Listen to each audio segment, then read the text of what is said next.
Join us for a transformative journey of learning, growth, and innovation. Explore cutting-edge business trends, gain insights from industry leaders, and network with global professionals. Get ready to transform with iCentra. Stay tuned for updates, exciting topics, and renowned guest speakers. Keep an eye on all our social media pages for more details. Your transformation journey continues here. Transformed by iCentra.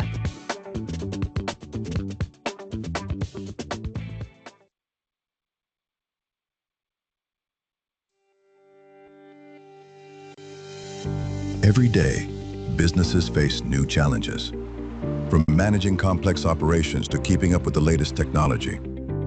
For over 15 years, iCentra has been a trusted partner dedicated to transforming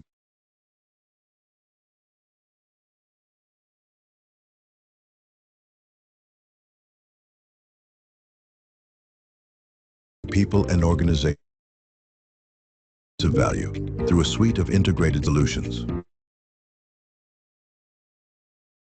Through digital, organizational, and agile transformations. Cybersecurity and GRC, fortifying your defenses with cybersecurity, IT governance, regulatory compliance, and risk management. Strategy and execution, steering strategic planning with strategy management, change management, PMO solutions, and advisory. Learning and talent, empowering people and processes through learning and development, and talent optimization. Our commitment to excellence is amplified through strategic partnerships with industry leaders. Partner with iCentra today and experience true transformation.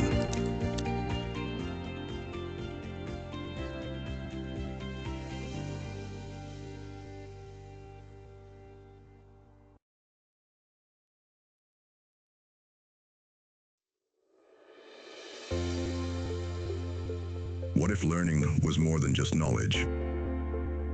What if it was a path to unlocking potential and sparking growth? Through carefully designed programs, corporate training, training on demand, and capacity support services, we at iCentra Learning have empowered individuals to apply knowledge in ways that drive real results. With over a decade of dedication to learning and development, we've built capabilities that are more than just training. They're tools for growth, resilience, and progress.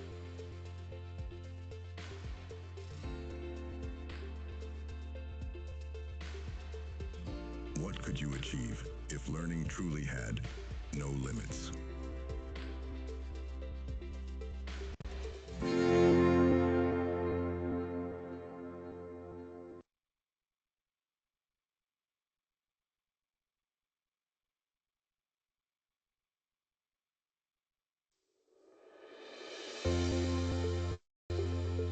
What if learning was more than just knowledge? What if it was a path to unlocking potential and sparking growth? Through carefully designed programs, corporate training, training on demand, and capacity support services, we at iCentra Learning have empowered individuals to apply knowledge in ways that drive real results. With over a decade of dedication to learning and development, we've built capabilities that are more than just training. They're tools for growth, resilience, and progress.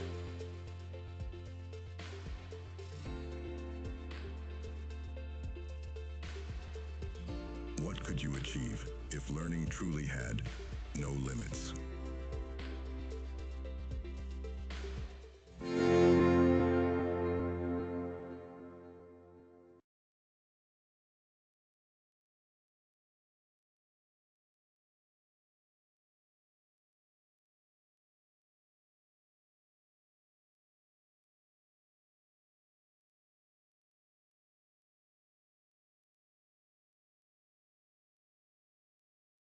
Okay.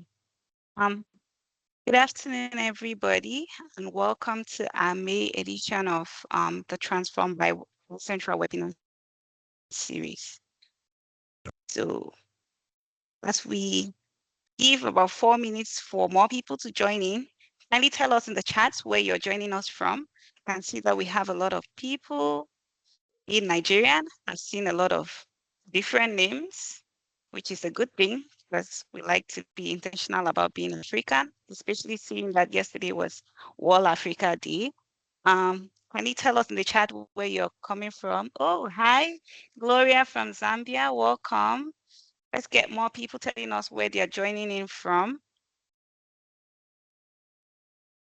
Okay, Gloria is based in Mozambique. Welcome, Gloria. Can we get more people? I can see Kawela from Zambia too. Wow, we have a lot of people coming from Zambia. I can see Jennifer from Pretoria, South Africa. Hi, Jennifer. Hi, Kironde from Tanzania. Okay, we have so many South Africans and East Africans. I can see Leonida from Kenya, Nairobi. Welcome, Leonida. Hi, David from Lagos. How's Lagos today? Are you dealing with the traffic and the noise? Welcome, welcome. Let's get more people telling us where they are coming. Joel from Kigali, Rwanda. Oh, the beautiful clean city. Ivy from Ghana. Hi, Ivy. We have Olumuyiwa from Abuja.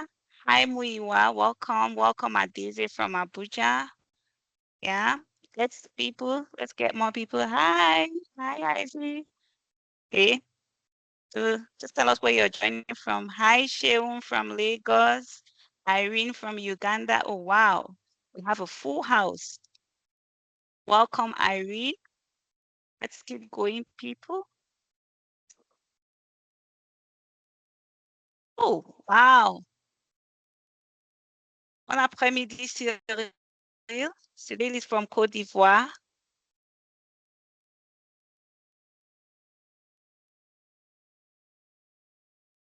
Luis from Zambia. Hi, Luis. Welcome, welcome.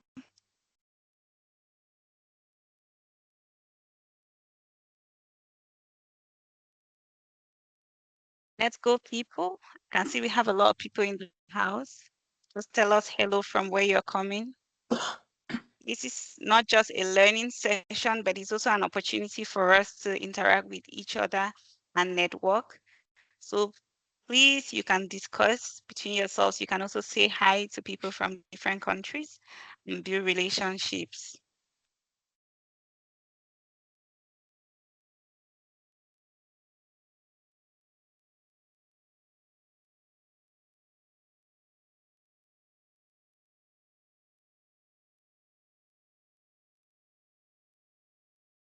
Oh, hi, Wally from Lagos. Welcome, Wally. How's Lagos this afternoon?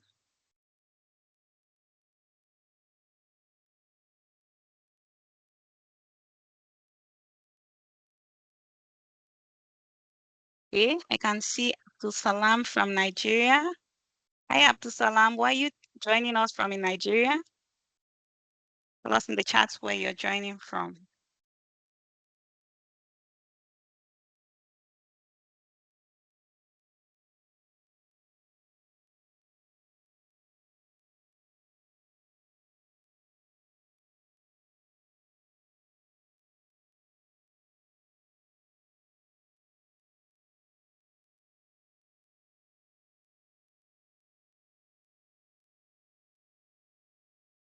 Okay, so exactly 10 minutes past 3, so we're going to begin now. Oh, hi, Bridget from Abuja. Welcome. So good afternoon again, everybody.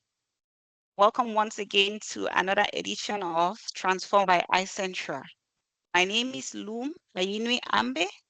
I'm a Pan-African, and I'm going to be your host and moderator for today's discussion. So today's webinar, as we can see on the screen, is titled From Training to Capability, Building High Performance Teams. And the truth is that this discussion is particularly relevant in today's environment where different organizations and individuals are seeking to strengthen their execution discipline, improve governance, and ensure that strategy translates into measurable outcomes. So, over the next 90 minutes, we're going to explore key insights and frameworks related to this topic. We're going to have a practical perspective from our speakers. By the way, we have a stellar cast of speakers here. like celebrities of the speaker world.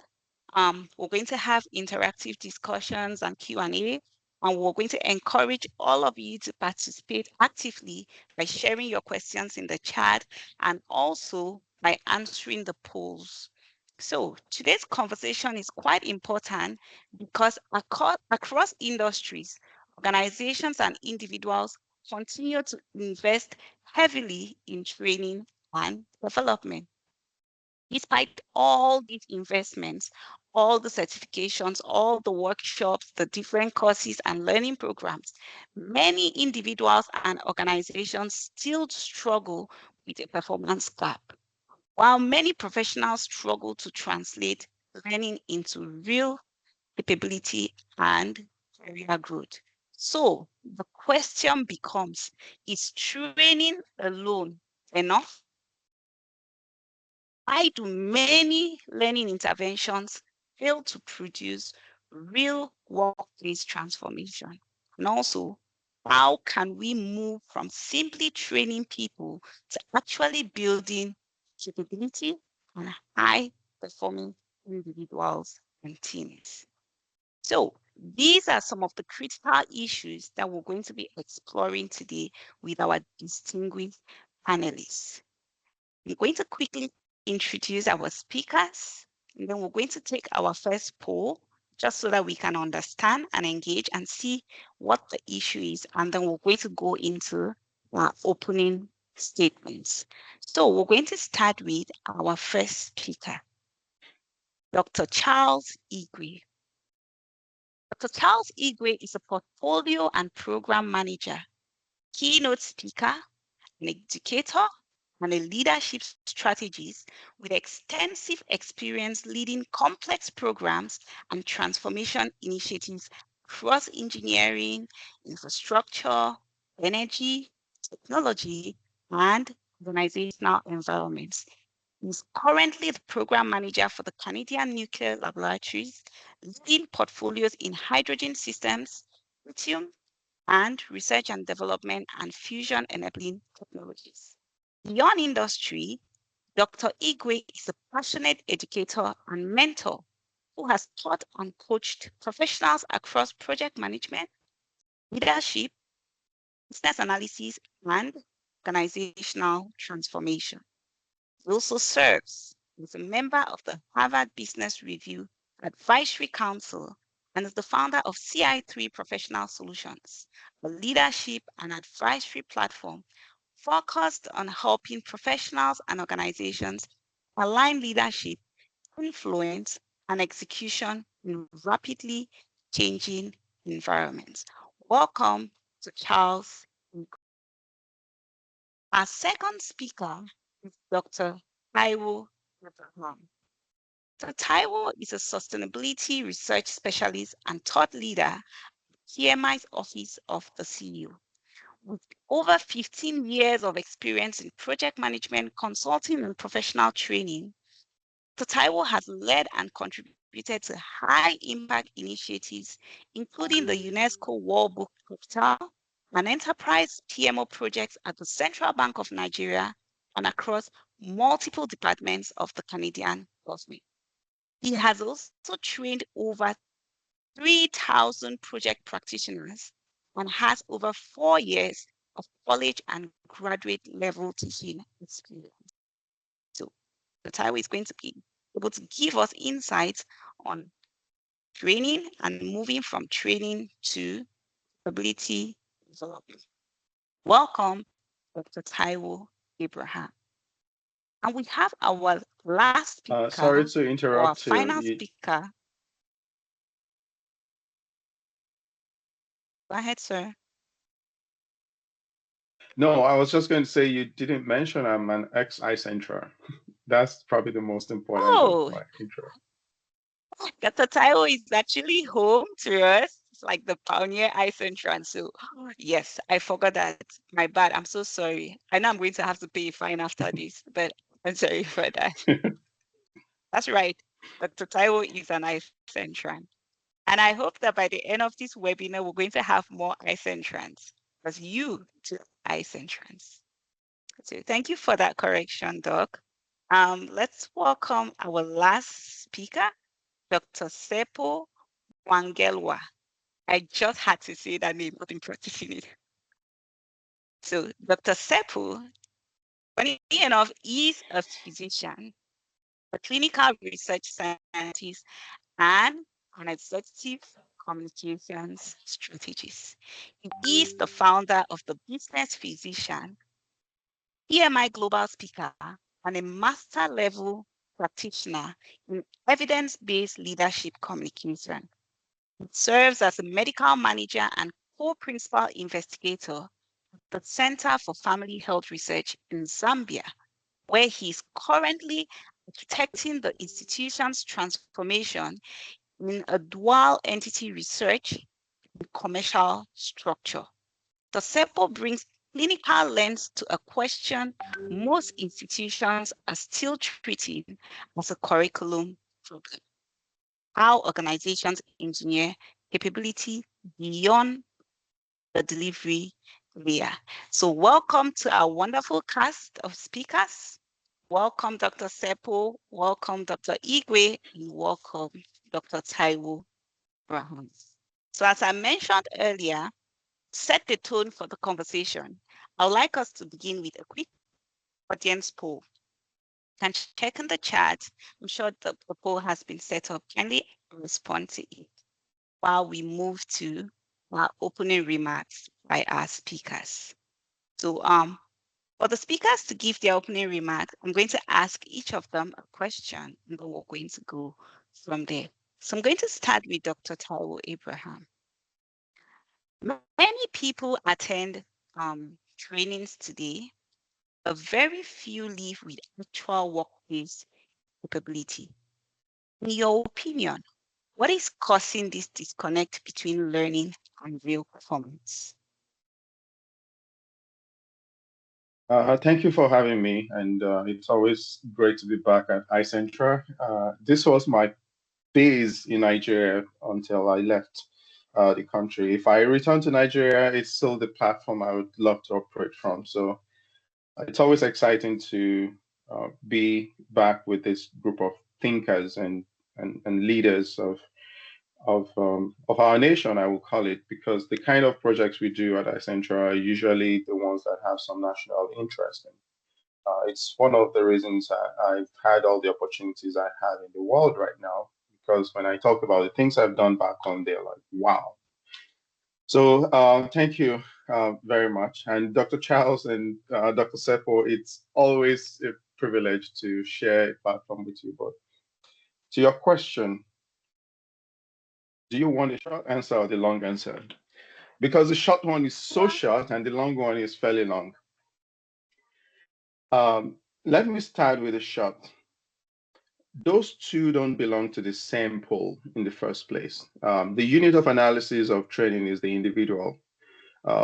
Organization or workplace capability has the organization as a unit of analysis. And when you separate those, you see that the locus of effort or investment or even management is with two different entities. If we dial into training, because we need to make that separation to even have a meaningful conversation today, or at least to help the audience channel their thoughts in the right direction. If we focus on training, it's an individual effort. It lives with an individual. You can ask me to go into this room and listen to what the speakers have to say, and that amounts to some kind of training. So it's sort of an exposure. But if that training is going to become a capability, I need to make certain decisions that you cannot make for me. And so there's a lot of choices that sits with the individual when you train or when you expose them to training. So the way I'm going to make it easier is this. When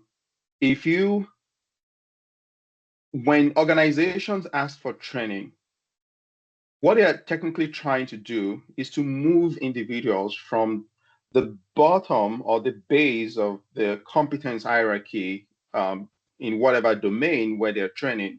If you sent me in for a cloud engineering training, you're basically trying to get me from the bottom of that competence hierarchy to the top.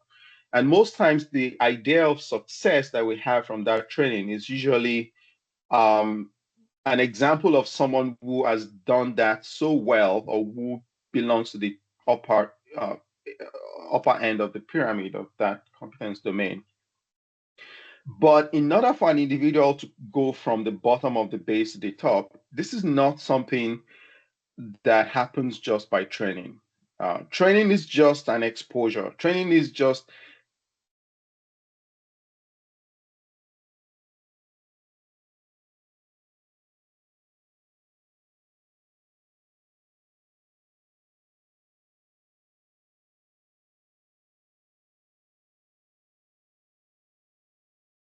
Can you still hear me? Oh, I think we lost you for a bit, but yeah, we can hear you now. Okay. For some reason I have issues with my internet this morning. So I was Village just people saying that followed you to America. I know, or they know that I'm coming back to Nigeria, so they have to wait for me at the gate. um, so the challenge is that what it takes to get an individual to go from the bottom of that pyramid to the top requires a lot of effort from the individuals themselves. Think of what organization capability is made of as pulling together human capital in an organization. And it's probably a good exercise for everyone online.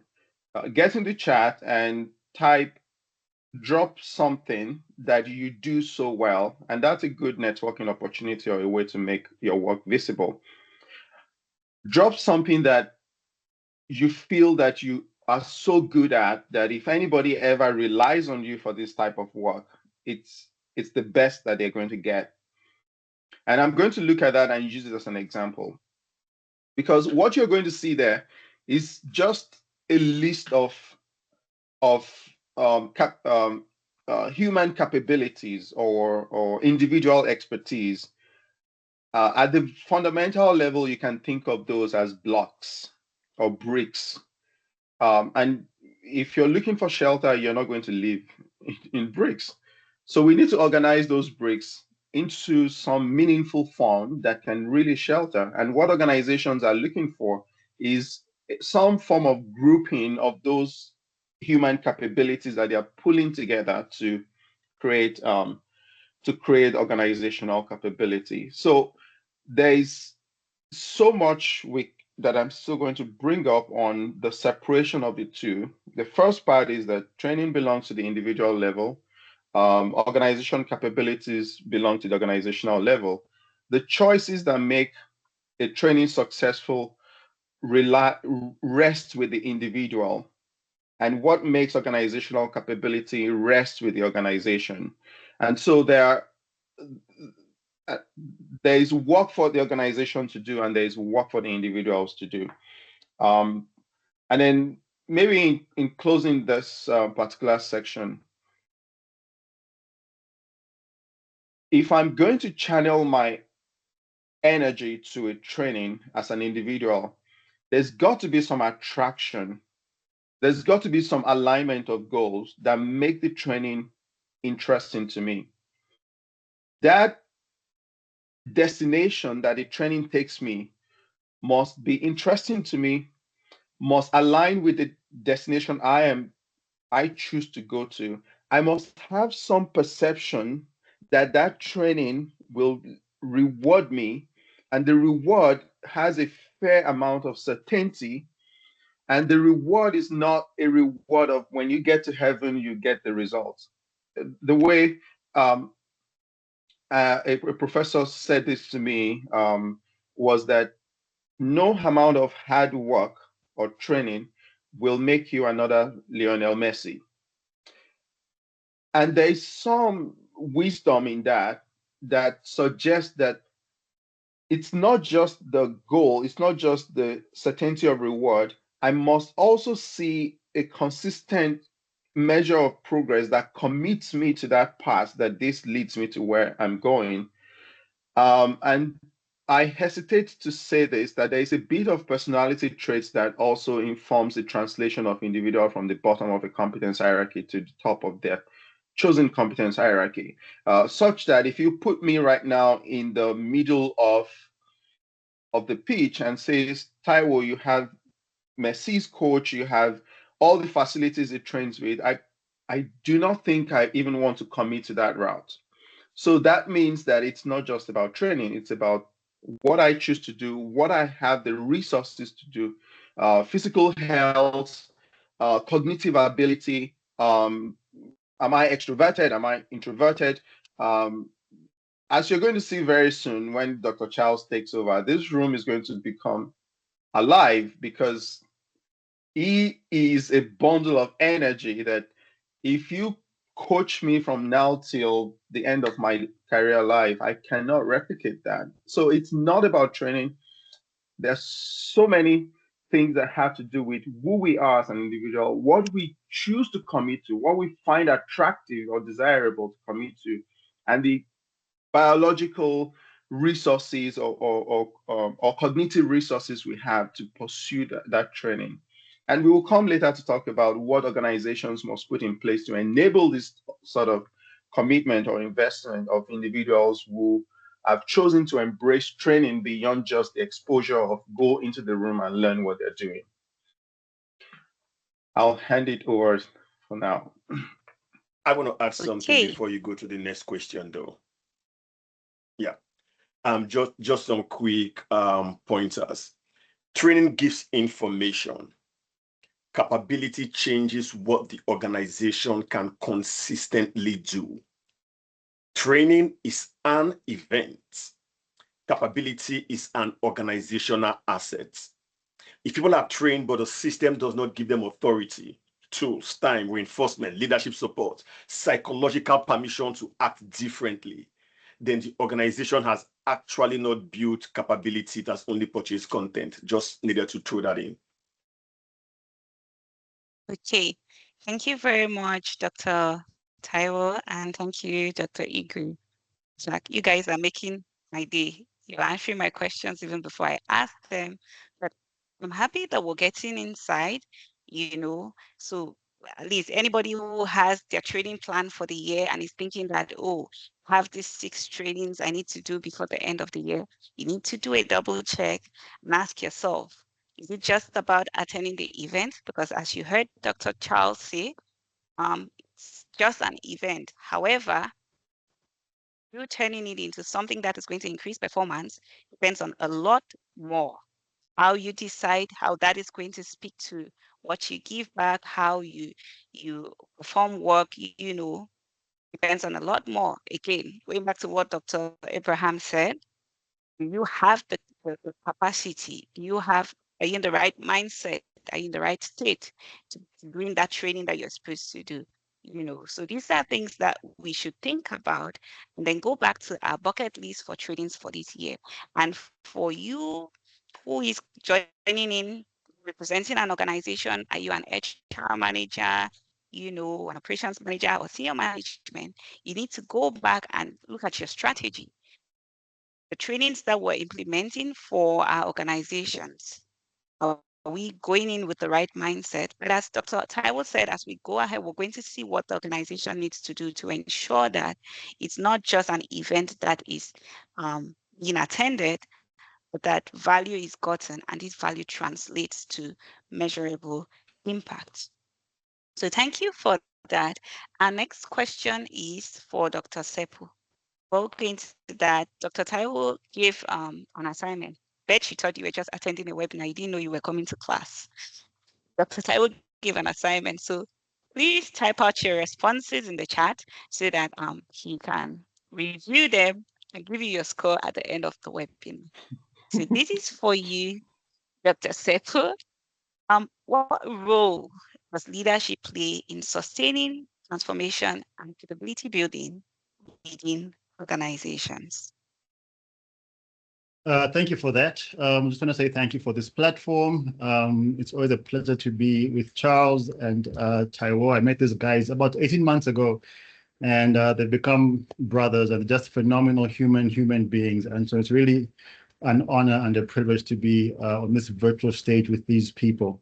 So to answer your question, I'll just sort of backtrack a bit, and I want us to start by naming what I think the actual problem that we're discussing is.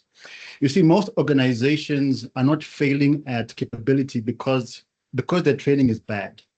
The training is often excellent. You know, the frameworks are sound, the curriculum is current, the facilitators are brilliant people. But what I believe plateaus is not the quality of the input, but what I believe plateaus is the assumption that's underneath that.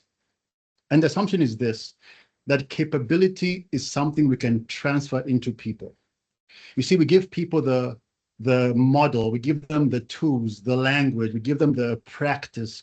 And then for some weird reason, magically, we expect capability to sort of emerge on the other side. And maybe sometimes it does, but then more often than not, it actually doesn't. And from my point of view, here's what I think capability actually is. Capability, which Dr. Charles even brought about, you know, it's what shows up when the person you trained walks into a real room under real pressure with real consequences. Like it is not what they could demonstrate in the training. It's what their hands and their mouth can do when the program is over and there's no one else coaching them through it. And there's this sort of this old picture, this old question which comes to me, and I want you to type in the chat right now. So it's not a trick question, but when you squeeze an orange, what comes out? I want to see the responses in the chat, and I will not move until I see at least 3 answers. What do you get when you squeeze an orange? It is not a trick question, I promise you. Anyone in the chat? Kawala says orange juice. Okay, that's one answer. Anyone else? Rachel says juice. Anyone else? OJ, King Darius. Okay, fantastic. Yes, you get orange juice. I mean, but why? Why do you get orange juice when you squeeze an orange? Because orange juice is what is inside, right? The squeeze did not put it there. The squeeze just revealed what was already on the inside. And that is what pressure does to a workforce. So the pressure does not create capability. Pressure reveals what was already on the inside.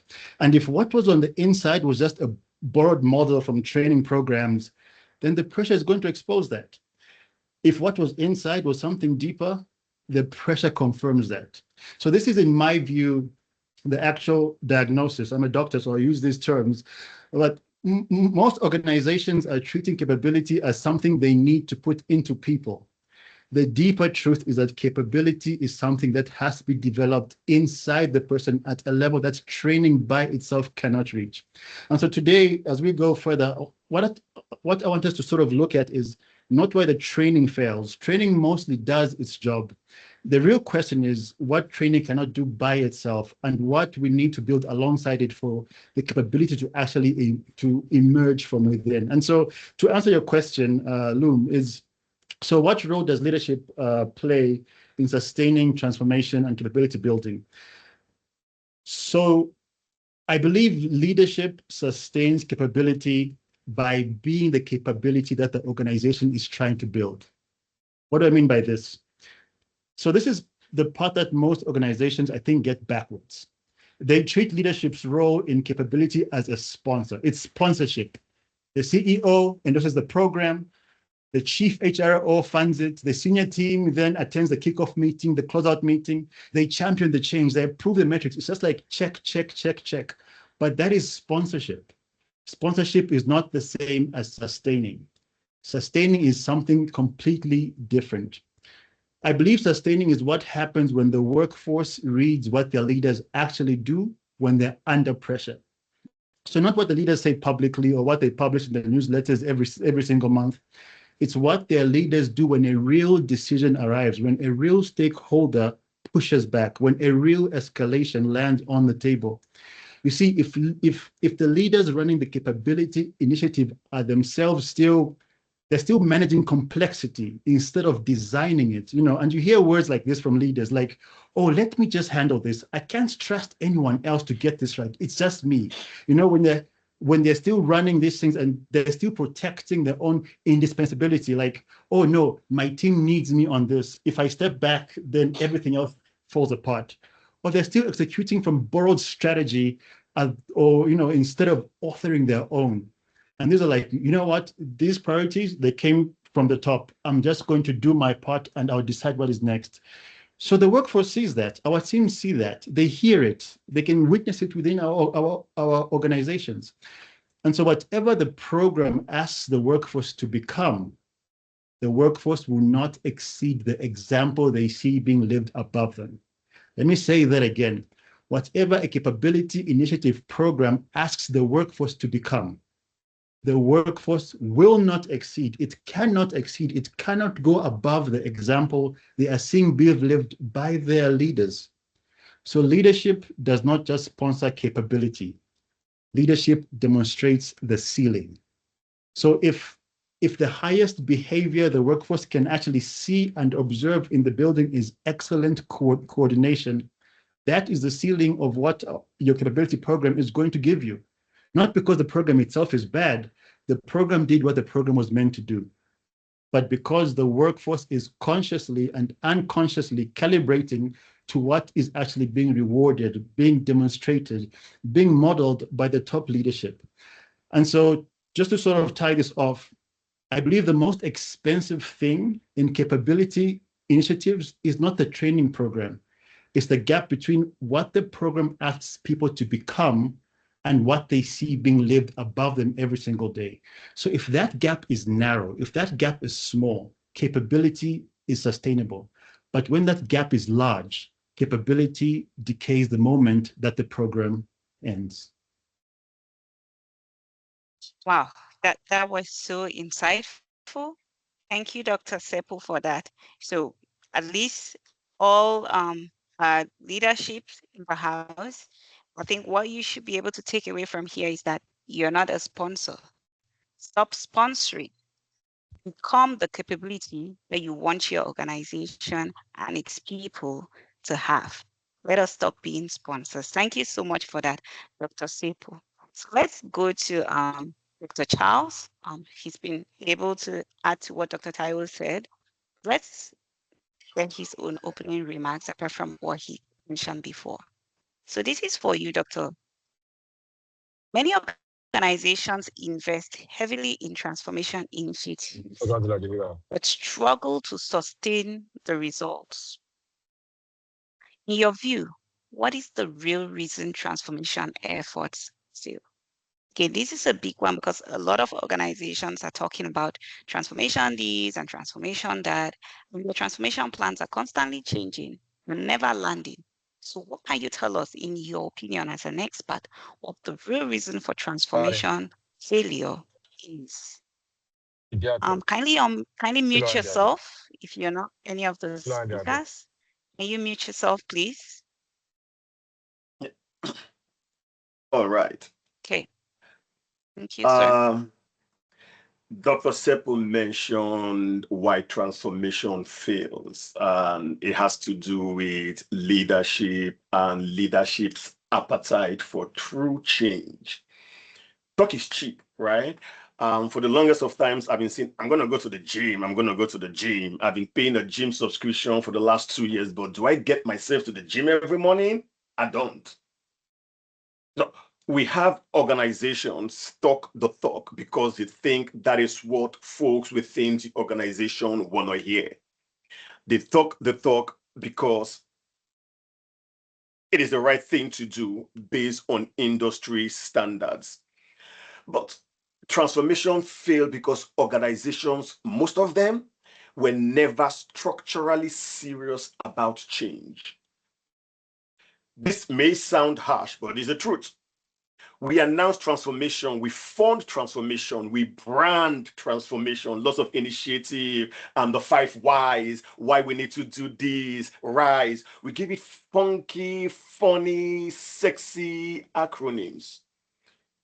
Sometimes we even give them their own logo, their own picture palettes, their own intranet page, motivational videos, background music.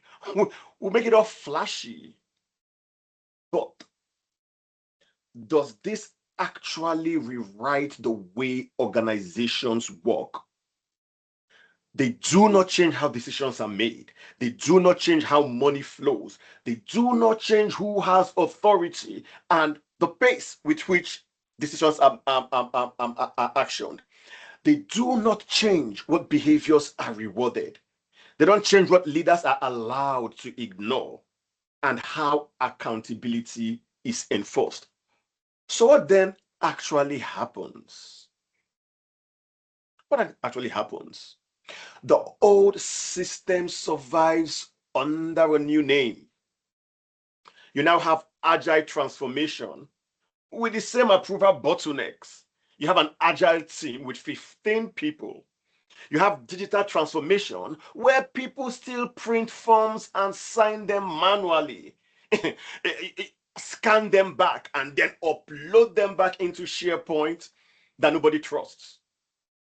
You have cultural transformation led by leaders who still punish people for speaking honestly. They'll tell you, bring your full self to work. Listen, if you take your full self to work, there may be trouble. Right? Because organizations do not have the psychological bandwidth to handle your full self. You have portfolio transformation, but every project has the same priority. Every project is urgent. Charles, we need to do X, Y, Z. And I'm like, hey, we only have resources for X, but you still want to do X, Y, Z. At this point, transformation becomes a theater. We're all actors on the stage, and organizations are very good actors. We put up a face, we pretend that what we are not, we have steering committees, we have different dashboards that shows you red, amber, green, lots of matrices we're tracking. We have consultants that will pay $120 an hour. We have launch events. We have town halls, multiple town halls. We have branded PowerPoint presentations. The question is, what don't we actually have? But when the real truth, the real test of truth comes, the truth reveals itself, because we find out that the people who will be the true agents of change have no clue about the real transformation coming. So question then becomes, who gets priority funding? Who owns decision? Who can say no? What legacy process is actually retired with this transformation? What behavior is no longer tolerated? What leadership, which of your leaders are held accountable when transformation does not land? What trade-off is the organization willing to make? That is where the theater ends, because transformation is not proven by what is announced. It is proven by what the organization actually is prepared to stop doing. So you can announce XYZ, you have lots of diversity, equity, and inclusion committees that are not, there's no equity, there's no inclusion. We announce lots of stuff, but there is no actual action that moves the needle. So until organizations put their money where their mouth is and follow this up by action, transformation remains something that's a like must have, but we treat it like a nice to have or a should have. Now, many organizational transformational efforts fail because leaders want benefits of change without the discomfort of change. The discomfort of change means changing attitude, probably changing some part of the organizational culture, because culture flows top down. So we have leaders who preach transformation. They want innovation, but they do not want risk.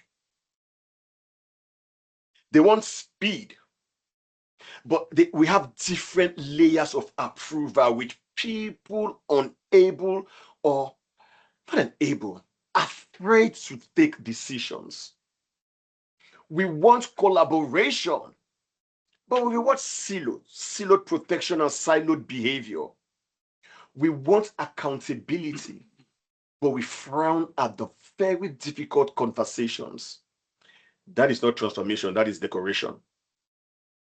So if an organization still protects internal processes over customer value, over the satisfaction or the psychological safety of the workforce, then it is not customer-centric. It is process-centric with a customer-centered slogan. And that is what we see in most organizations.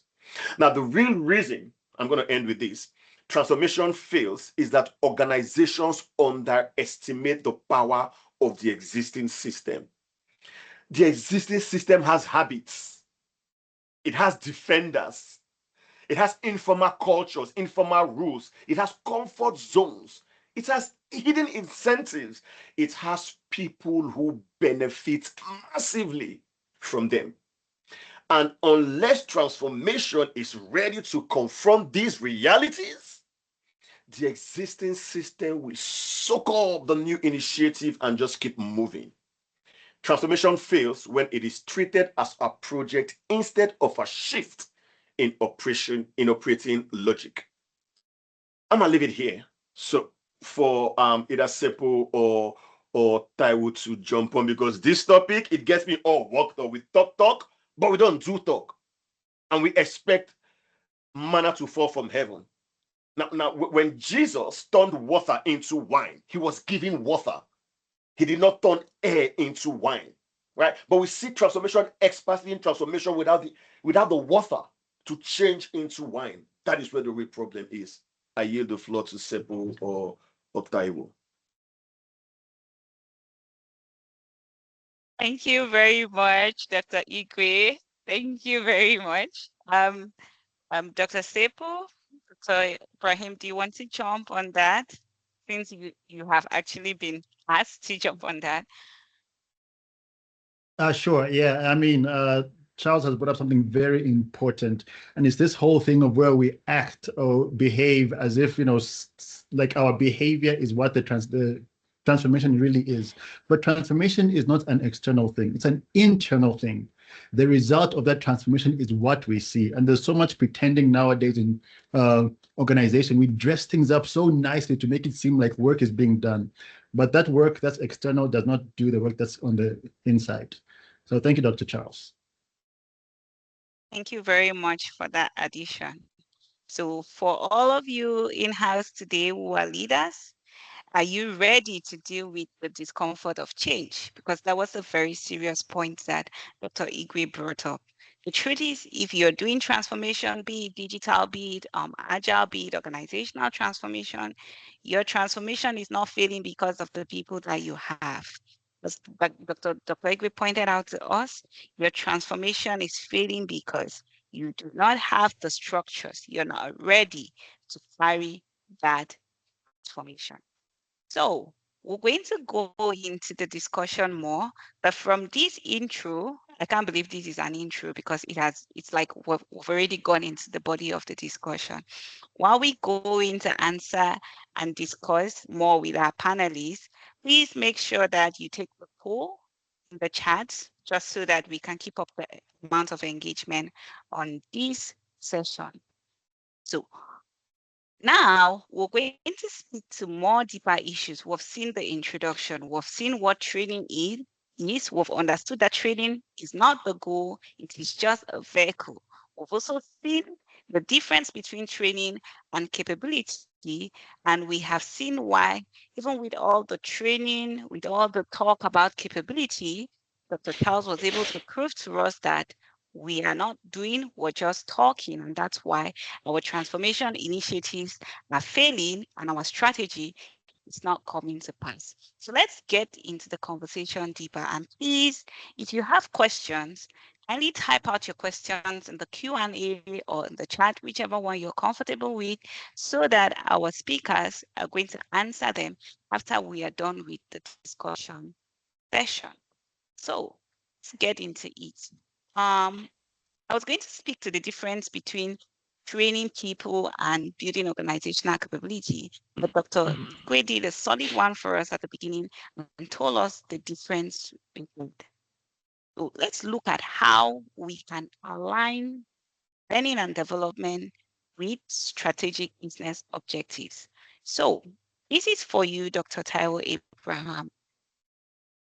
How should organizations align learning and development initiatives with strategic business objectives? Of course, you're going to be versed with these, having worked with a couple of organizations and trained thousands of people in different aspects.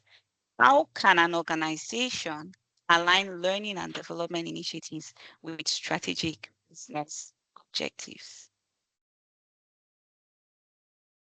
Dr. Charles has laid a very strong premise for whatever I'm going to be sharing. Just a quick one. It might sounds in my different internet. Just let me know and not endure it. Okay, so learning and development.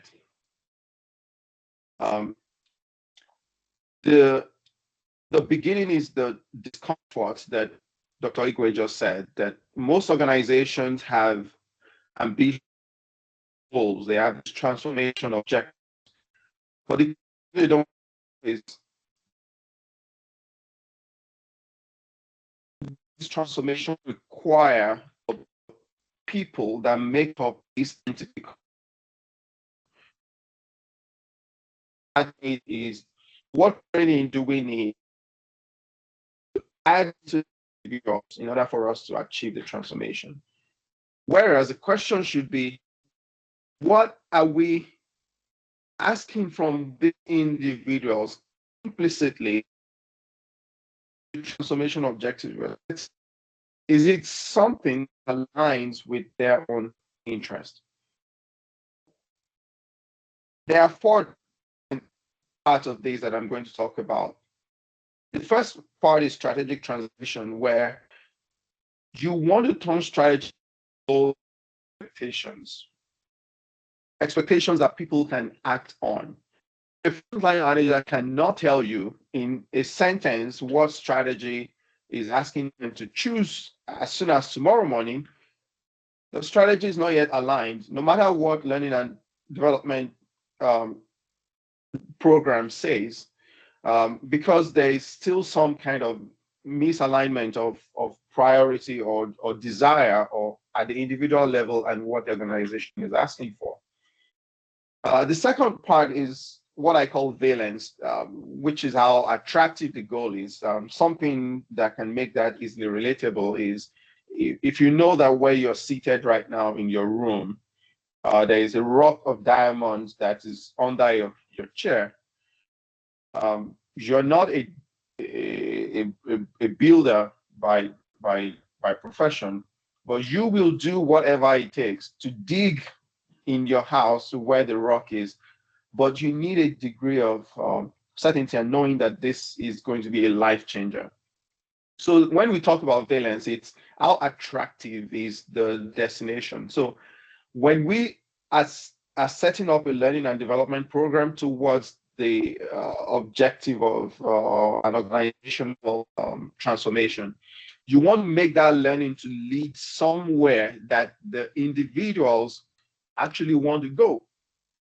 And you remember in the opening that we had established that what translates training into an organizational resource does not sit with the organization, it sits with the individual, such that there is so much an organization can do in learning and development that may translate to organizational capability if the individuals are not involved. And the things they're going to be looking for would be things like, does this transformation objective that is causing this learning and development translating to maybe promotion or career growth, translating to some form of mastery that I am interested in?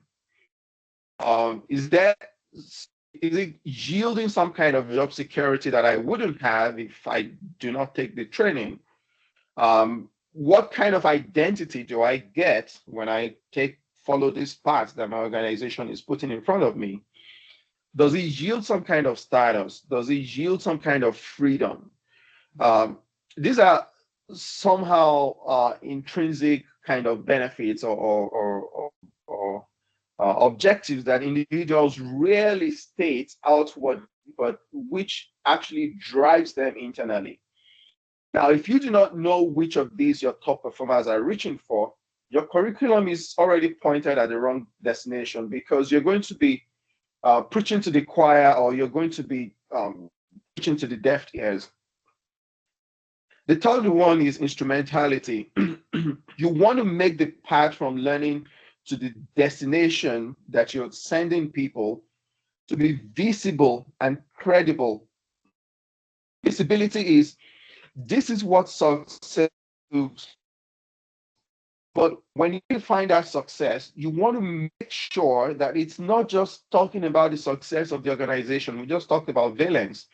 You need to make sure that success aligns with the individual idea of success. This is what a big way of in organizational strategy in just in the past decade.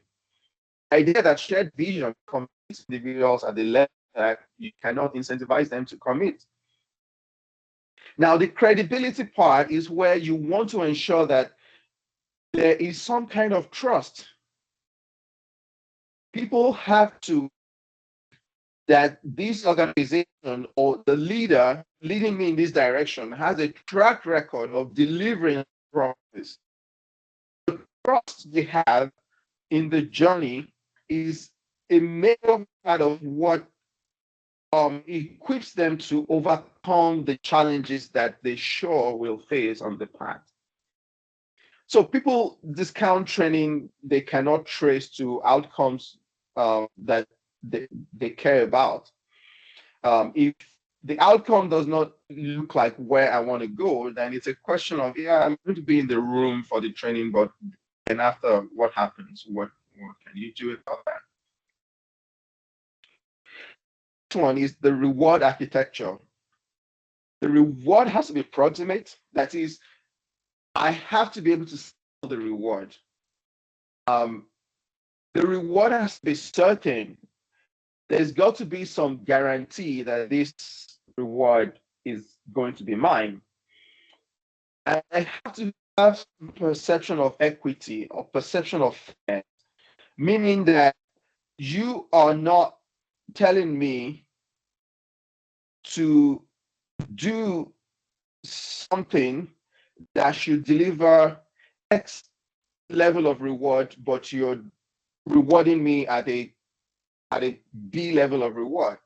I need to see that there is fairness, that the reward is fair. When these elements are not present, that is, when you have too much distance between the action you're requiring people to take, the result of their training, when you have some degree of uncertainty between the reward that you're promising people going into training, or there's some perception of maybe I'm not going to reward fairly, what you get is just a haphazard or laissez-faire kind of commitment.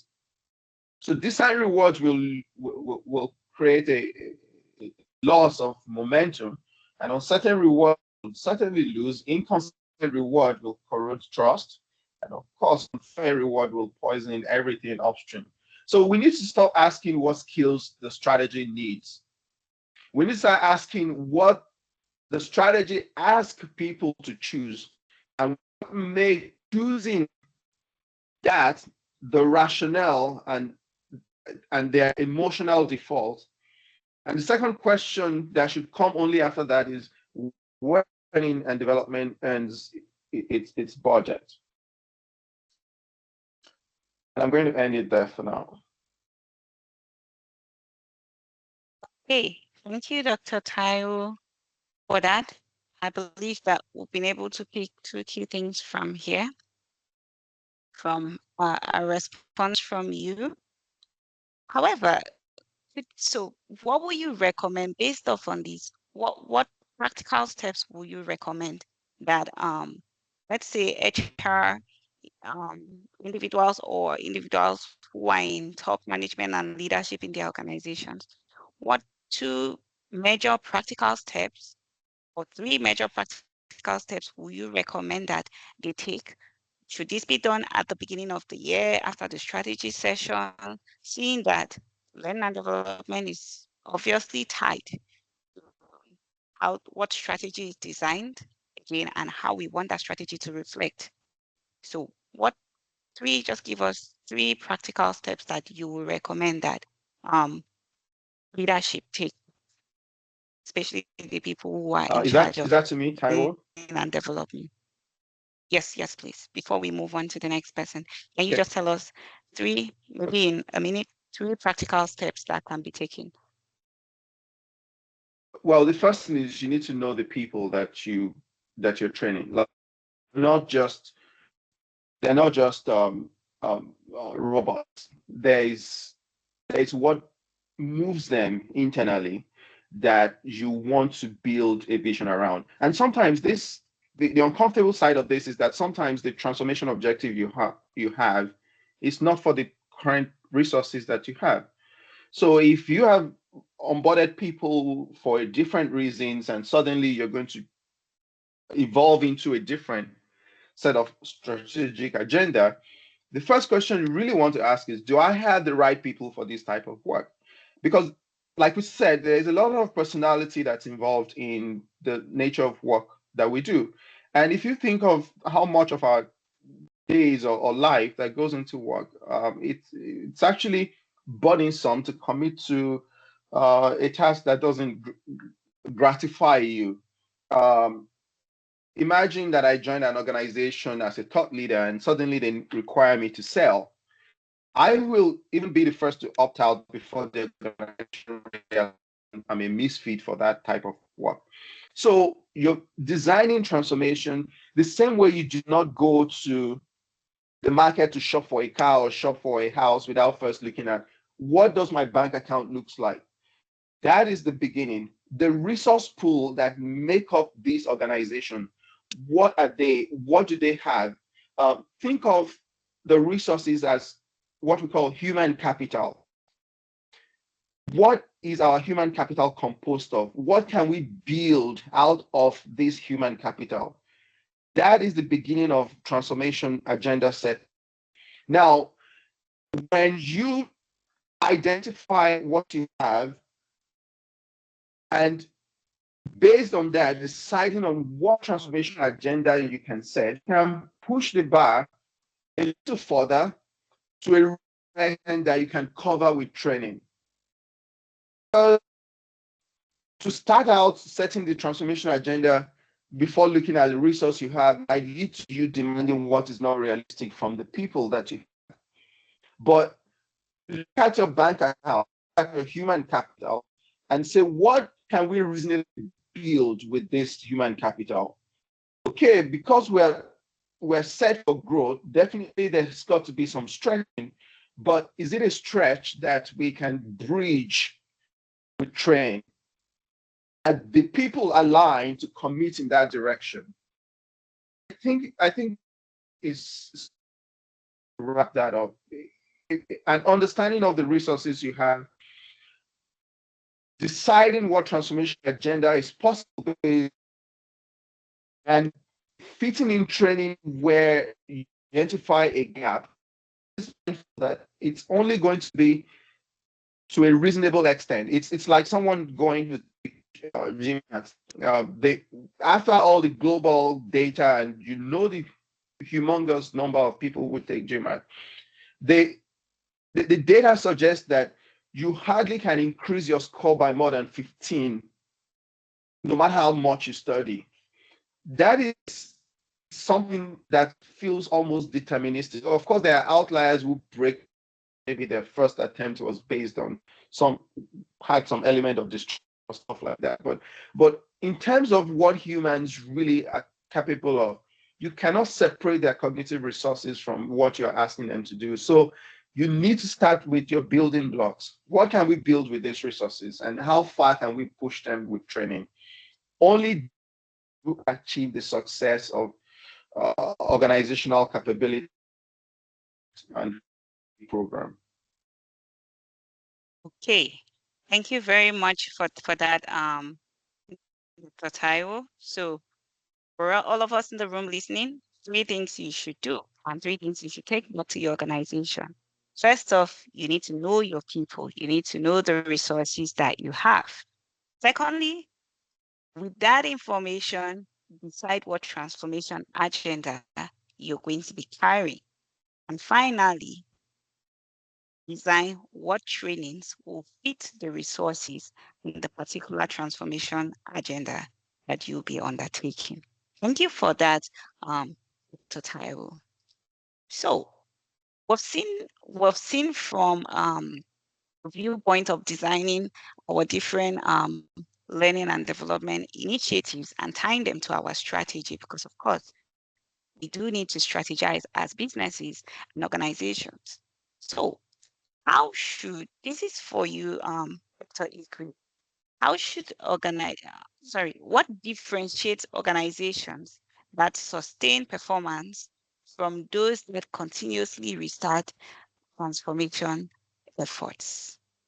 There are some organizations where every 3 EK market days have a new transformation agenda. Because Dr. Taiwo has told us that we cannot keep bringing up transformation agendas when we don't know who we have. This is one of them. Again, I would like you to delve in more detail so that we can learn and know what we need to do. What have we been doing wrong? Can we make that better? Agile says that you should do a retrospective, find out what went well, what did not go well, and what you can do to make things better. So what are the things that have worked well for organizations who have been able to sustain their performance? And what are the things that did not go well? And what's the difference? How can we make this better?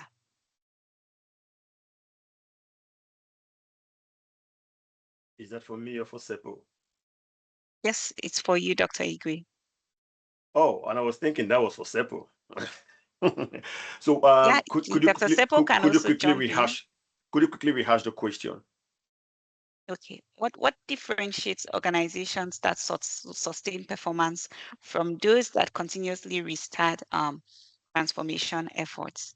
We can hear from you, and then we can also get a perspective from Sepo. Discipline. Discipline. Okay. Okay. Organizations that sustain performance have discipline, because I call it the shiny object syndrome. What happens after the excitement of the shiny object fails? Right? That is the real difference. Almost every organization can get excited at the beginning because it's easy. The beginning has energy, it has flair, it has excitement, it has speeches. Like you said, it has lots of steering committees, lots of meetings, you're designing logos, everyone is pumped, everyone is excited. It has a fresh smell of ambition. Some of us even see ourselves being part of the new organization, and we're already anticipating the role we're going to play within that new organization.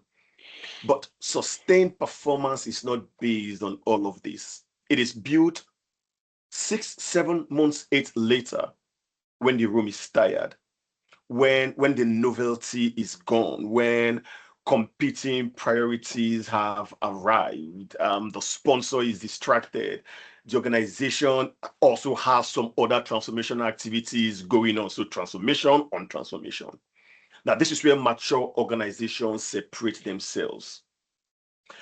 Organizations that continuously restart transformation efforts are often chasing novelty because they lack execution memory. New framework, new consultant, new operating model, new software, new transformation office, new employees, even a new North Star.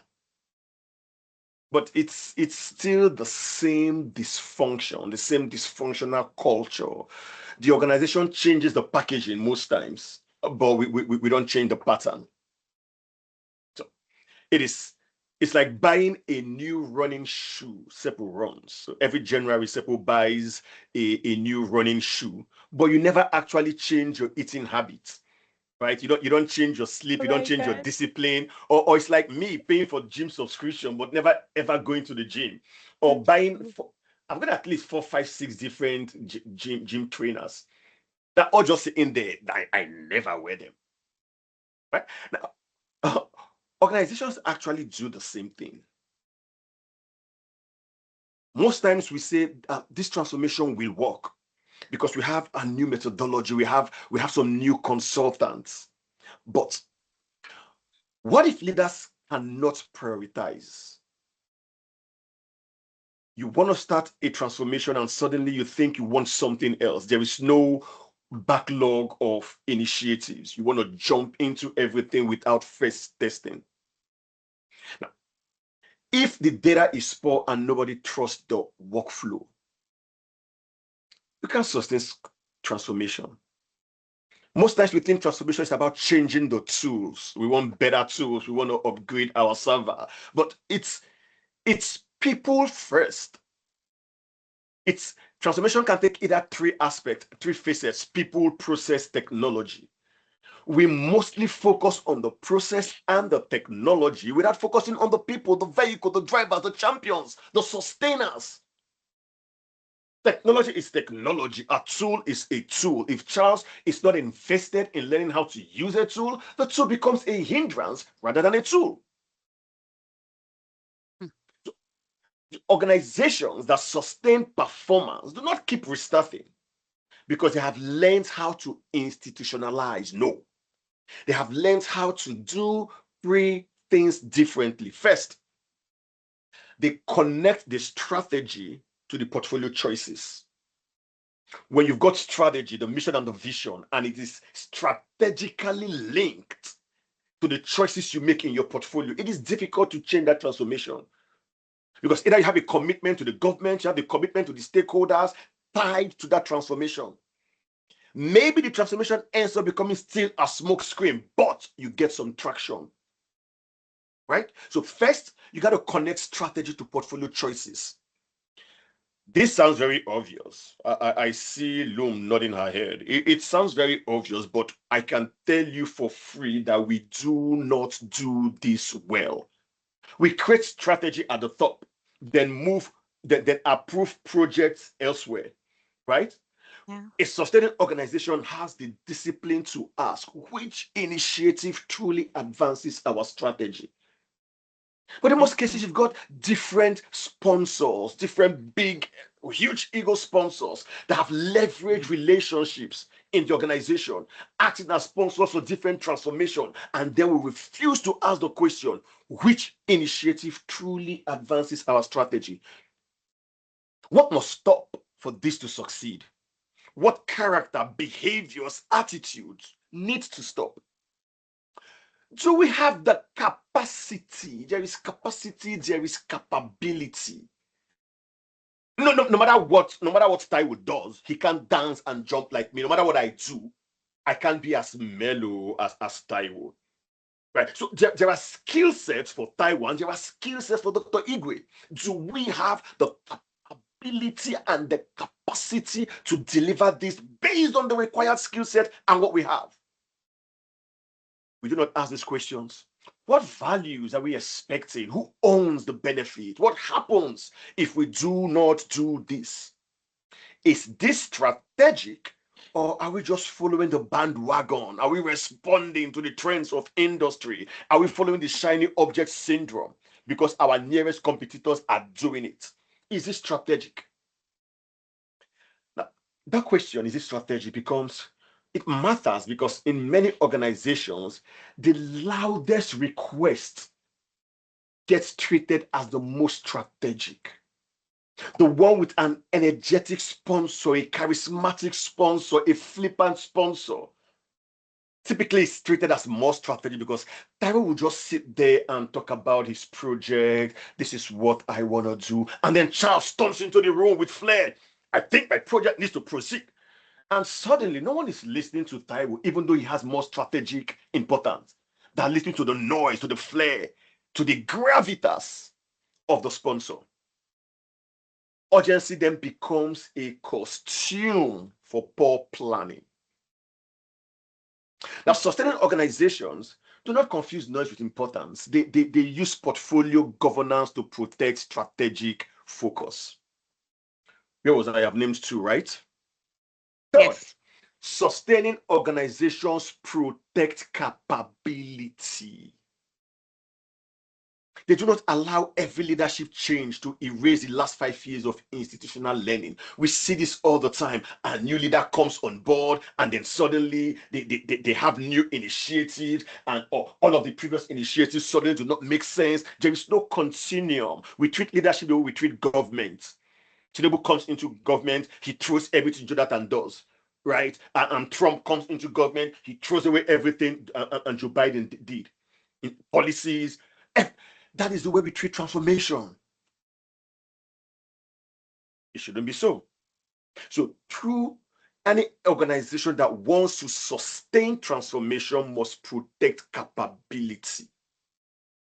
New leadership arrived. There is a sustainable pipeline, business continuity planning. For every role, you have at least 1, 2, 3 persons that can do that role equally well. Maybe not with the same flair, but equally well. That is capability building. How many organizations do that? Now, culture is another important aspect of it.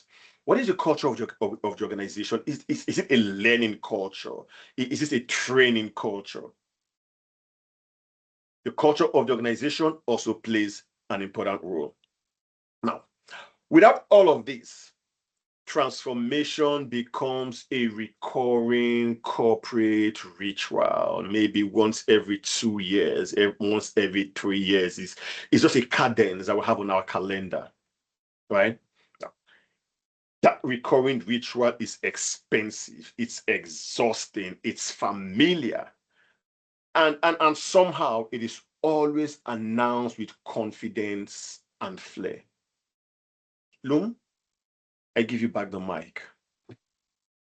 Thank you so much for that.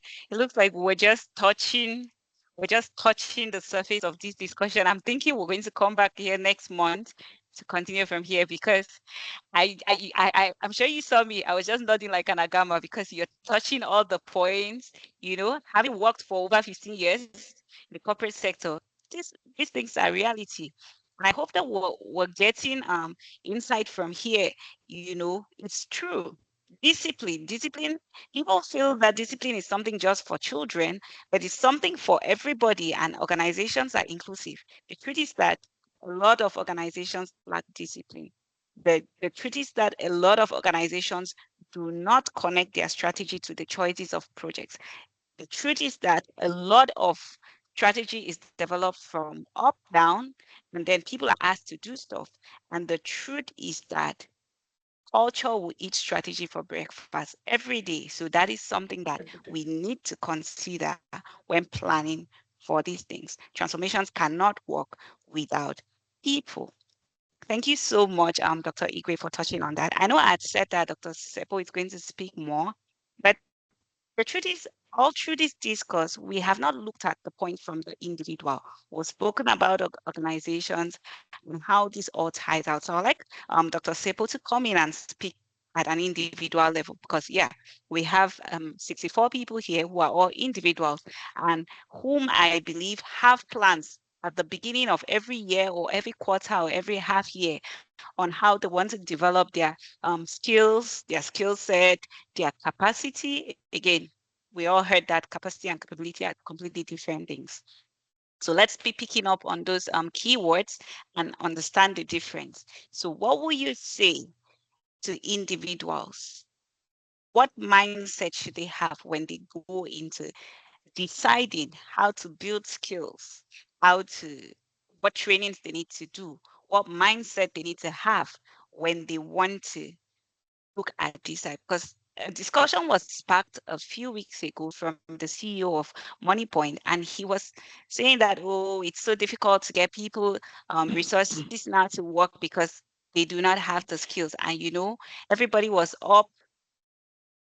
Some people agreed with him. Some people were very angry. I really do not know why, because that was his opinion. But yeah, can you speak to that so that we can have clarity and an understanding about these things? And also, everybody who is here can know what direction to take when they want to decide, be it at the beginning of the year or the quarter, how to build their skills, what they need to be prepared for, what they need to be thinking about, what frame of mind they need to be in when they decide that I want to do this training and how it can affect them career-wise.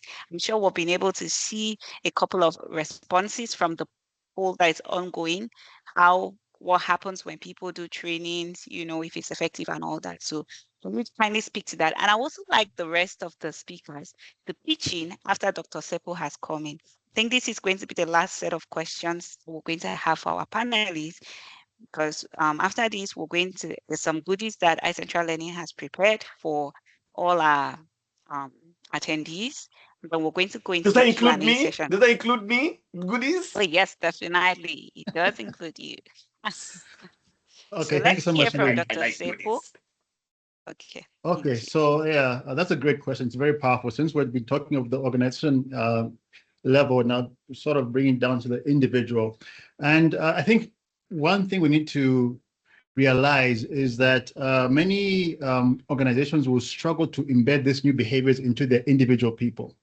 And I think the reason why this is because the program itself was the one doing the work that the person should have been doing. So what I mean by this is, while a program is running, it provides everything. It provides the structure, the accountability, the vocabulary, the language, the schedules, the peer groups. But the participant or the attendee is operating inside this scaffolding. It's temporary, and it holds this new behavior, this new skill in place while they're in it. But then when the program ends, that scaffolding, that framework, it ends with it. And so now the participant is now left alone with this behavior or this skill. And the only thing strong enough to hold a new behavior, once the scaffolding comes down, is something that's internal, something they have actually become. It's a different sense of who they are. It's a different relationship to the work that they are doing now compared to how they came in. So if that internal shift did not happen during the program, then the skills or the behavior is just going to go back. It's going to revert. And it's not because of weakness. It's not because of poor follow-up. It's because there's actually a clinical principle that's underneath all of this that we rarely name in these conversations. And, at the end of the day, every organization is made up of individuals, of human beings. And the moment we grasp this principle, it might change and start adding this to our capability conversations. It's a principle of that human beings, and this is the strongest force in any human being. Human beings will always act, behave, and perform in alignment or in congruence with what they believe to be true about themselves. You see, the program may have changed what they intellectually know, but it rarely changes what they unconsciously believe themselves to be. And so when it comes to being under pressure, what we know will always lose to what we believe we are every single time. And so this is why many programs, they produce this 90-day behavior change, but it's followed by a 180-day reversion to the old person. The participants did not become someone different. They learned a new behavior, but that behavior never had an identity that was strong enough to actually live in. And so when we ask about, how we can sort of embed or keep this behavior embedded at the end of a program, I think the best thing, the more accurate question we should be asking is who did the attendee actually become during the program? And if the answer is that, hey, they learned a lot, but they did not become someone different, then at the end of the day, they didn't learn anything. It was only ever going to last as long as the program did, because what programs do is they instill behavior. They do not produce the person who can carry it. And so I think for our organizations, we need to find a way to sort of create the environment where our individual people are consistently performing at a very high level. And the only way we can do this is by doing one job as leaders, which we don't really know is our issue to do, it's our job to do. It's by designing the conditions where high performance is the natural expression of the environment, not some heroic achievement of individuals that are inside it. You see, most leaders will drive performance. They'll drive it through pressure, through incentives, through oversight, escalation. But this only produces like these episodes of skill performance. They do not produce the environment where this is natural. And so we need to learn as leaders, like the leaders who produce sustained high performance, these guys are doing something different. They're shaping the conditions. They're deciding what gets noticed. And Charles touched on this. They're deciding what gets rewarded, what gets ignored, what gets escalated, what the room implicitly believes about who is allowed to speak, to challenge, to lead, what kind of conversation happens after the formal meeting ends. You know, what questions are safe to ask, what admissions of uncertainty can earn the respect instead of penalty. We talked about culture. And this work is it's invisible. It is also the work that decides what our teams are actually capable of. And so looking at some examples of some highly capable organizations that produce these individuals, what you find is that these organizations, without fail, have a leader who is designing the room, not driving the people. And here is the part that most leaders miss. When you design a room correctly, performance, high performance becomes the byproduct. It's the natural expression of who the people get to be in that room, the natural extension of what the environment allows or demands and rewards. I mean, think back to what we said in the beginning. When we squeeze an orange juice comes out. Why? Because it's on the inside. And so leadership at this level is not in the business of squeezing harder. Squeezing harder means working harder. Working harder makes you tired, more tired. These people are in the business of cultivating what's on the inside. And I love this quote by Abraham Lincoln. And I think most leaders miss this. Abraham Lincoln he said, I will prepare myself and perhaps my time will come. Now that sounds all nice and dainty. And many of us take this whole posture. It's about patience. It's about waiting, about trusting that preparation right now will meet opportunity in the future. But I want us to offer a sharper version to people in this room today. Your time is coming, whether you prepare yourself or not. The squeeze is going to come, whether you're ready or not. The pressure does not ask permission to walk in. It does not check whether you have built the orchard yet. It just simply arrives. And when it arrives, it does one of two things. It ought to either reveal who you are or expose who you are. There's no neutral outcome. There's no in between. And so as leaders, our job is we need to decide which one happens long before the squeeze ever gets there. And so I just want to leave everyone in this room with the question I think about when I'm working with my own clients is when that squeeze comes, and it's coming, will your people be revealed or will they be exposed? And as an individual also, is that when that pressure comes, will you be exposed or revealed? Because the work you do today decides which one you find out what you have built. And Charles touched on something about me running. Yes, I do run. And we have this thing, you know, on marathon day, what people see is this: the start line, selfie, and the finish line, selfie. But we have a saying in the running world, is that the marathon is not the race. The marathon is not the work. Everything you do, getting up at 5 in the morning, 4:30 in the morning, going for runs, knowing what you eat, when to eat, how to eat it, preparing the fuel to perform on that day. That's where the work happens. The marathon is just a natural extension. It's the byproduct of all the work that you do now. So we decide now, that's the mindset we need to sort of hold on to before we go out and actually hold on to this skill. Okay. That's Thank you so much, Dr. Sepo. That sounded so much like a prophecy. Resilience. So when Judgment Day comes, will you be revealed or exposed? This is for us individuals in the room. That is so profound. Yeah, Yep. Dr. Taiwo, can you touch more on that? You've trained over 3,000 people, individuals, and I'm sure at every point in time you were able to experience or have an insight on what was going on with these people that you were training. So with that plethora of experience, what advice can you give individuals in the room now? What should I have in mind when I want to begin my training journey?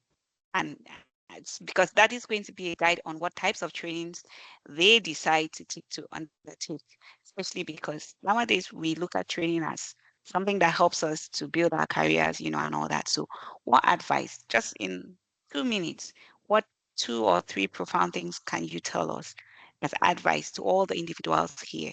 What should they do when they want to do a training? And then maybe we could also get 2 or 3 nuggets of wisdom from Dr. Igwe. So let's start with you. Yeah, the beginning is a honest self-assessment, where sometimes we want to focus on what gives me a lot of money or what the job market looks like, and that should inform if I go into tech or if I should go into this or that. But the trap with that is that you end up in a competence domain where you're not built for. And the result of that is that you will play at the bottom of that domain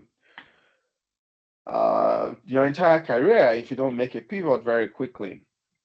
Like you said, I've been training PME since 2009, and when I don't have like classes.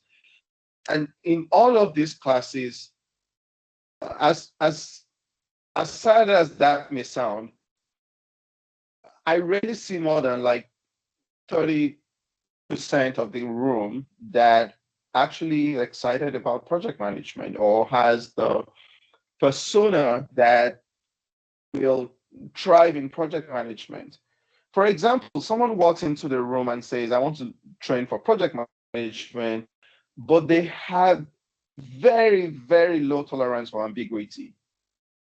They are the kind of individual who want everything to be laid out in black and white in front of them in order for them to break the inertia. And I'm looking at them like, my job is to train you in project management, not to remake your personality or remake what you're wiring. Like, I'm not playing a god in your life, but so if you are this if you need a lot of clarity, then why are you choosing a domain that we're basically asking for all the chaos, all the uncertainties of the world, and telling the rest of the world to go sit down, we will figure it out and deliver it in an operationally stable environment to use? Think of what we do in project management. Like, every other profession chooses stability. Accounting, they have stable processes. The manufacturing, the processes have to be so stable for them to even make any meaningful result. It's in project management where we say that this is new, this is uncertain, this is unknown, never seen before.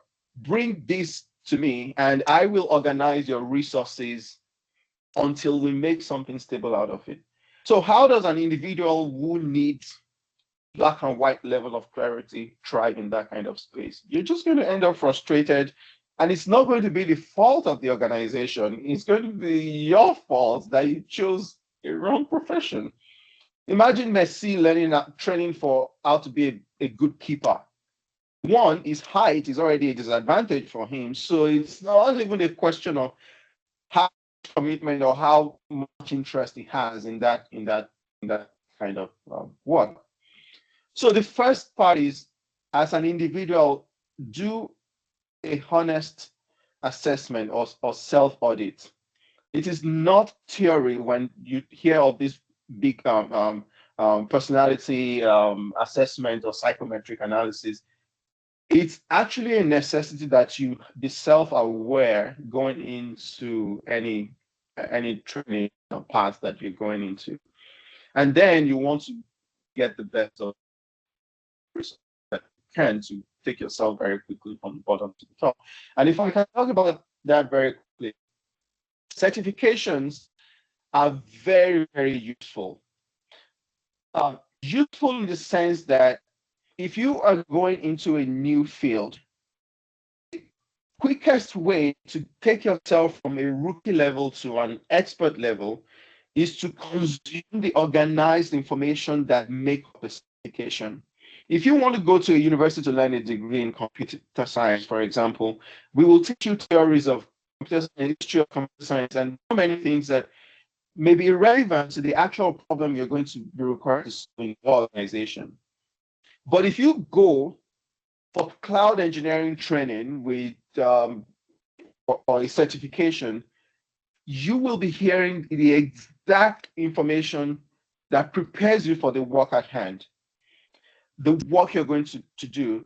And the information is so crystallized that within a short span of time, you can be in the room and people will have no idea how new you are to this, of course, depending on your ability to also absorb new information and relay it. So the information that make up most of this education are derived from the best practices in those domains. And so what that means is that you're getting the highest end of quality information in that domain. When I was going into my PhD, sustainability was completely new to me.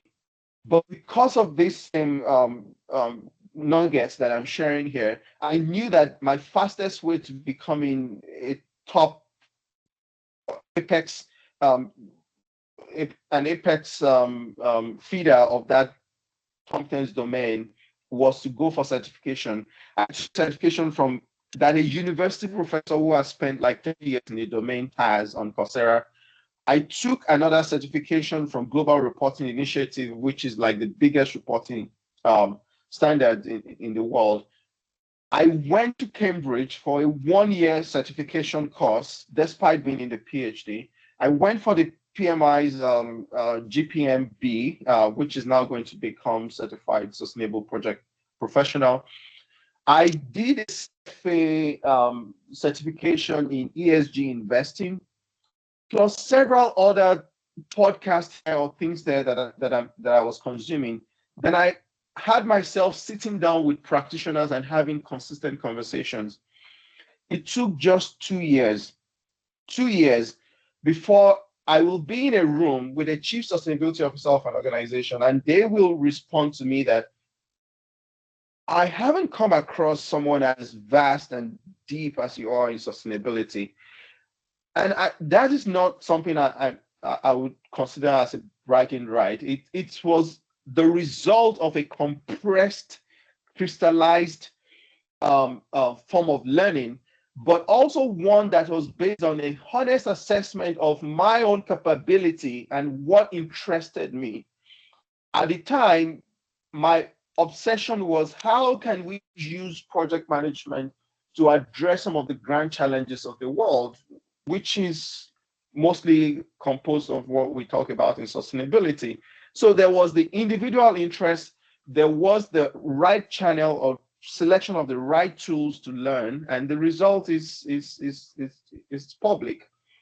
In that same capacity was where I would get on a webinar like this and challenge something that PMI was presenting, and it turns out that I was right. And the next thing was, hey, we need you on our team to actually help develop these ideas and make it even stronger. And that's how I would end up in the office of PMI CEO, helping them strategize on sustainability. All of this within a space of 3 years.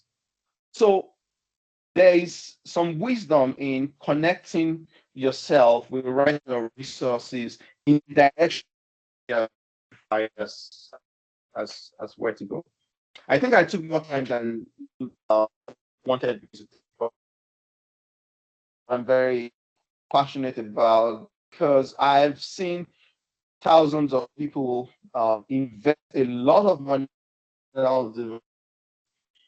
and it's just in the wrong direction, or it's in a direction where they have to harvest. I'll yield back, Loon. Thank you, Dr. Taiwo. I know you're very passionate about this. I've been doing this for so long, so thank you for that insight.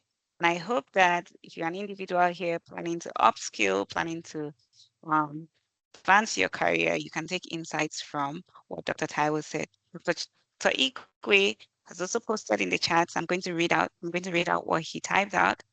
Says, as an individual, if you want to go, if you're planning to do trainings, you need to ask yourself, what capability must I build to remain useful? What capability must I build to remain credible and valuable in the direction my organization, the industry are moving? So if you're deciding, you want to decide on what trainings you should take, these are some questions that you should asking yourself. Okay, so this brings us to the end of our panel session. It has been power-packed. I've actually enjoyed myself. At some point, I forgot I was the moderator or host, and I was just enjoying like participating. From now, we're going to go into the next section, which is our Q&A. But before we open up the mics for people to ask their questions, we have some freebies for you. So iCentra Learning, which is the learning arm of iCentra Solutions, has different grading programs which they do every month, both for individuals and organizations. And as a gift to everybody who saw it fit to honor our invitation and attend this webinar, you all have a 10% discount off on all our June trainings. This offer lasts for the next 48 hours. So within the next 48 hours, any of our courses that are going to be happening this June, our project management courses, our AI courses, our IT courses, anyone that you're interested in, kindly scan. If you're an individual, you can scan the first QR code. The links are also going to be dropped in the chats, and organizations are not left out too. If you want to come as a group from your organization, or you want us to be part of your workforce capability for your organization, kindly scan the code on the right and fill in all the information form. We're going to get back to you. We also do customized trainings for you. We have executive workshops for your C-suites. So in case you're interested, remember this offer of 10% off lasts for 48 hours. After 48 hours, it reverts. So kindly reach out and enjoy these goodies as a token of thanks for being part of our webinars. So the links are going to be dropped in the chat. And if you want to continue this conversation, do not forget to follow our speakers on LinkedIn. You can always reach out to them. They're going to answer whatever questions you have. So their LinkedIn profiles are going to be dropped in the chat. And if you want to know more about what we do at iCentra Learning, you can also hit me up on LinkedIn, or you can call the number, or text the number. We'll be here to answer all your questions. So, IT, please drop all necessary links in the chat, both the LinkedIn profiles for our speakers and hosts, and also the contact details for iCentra Learning, and the links to all the codes for the individuals and organizations. Your 10% coupon code is here. It's also going to be dropped in the chat.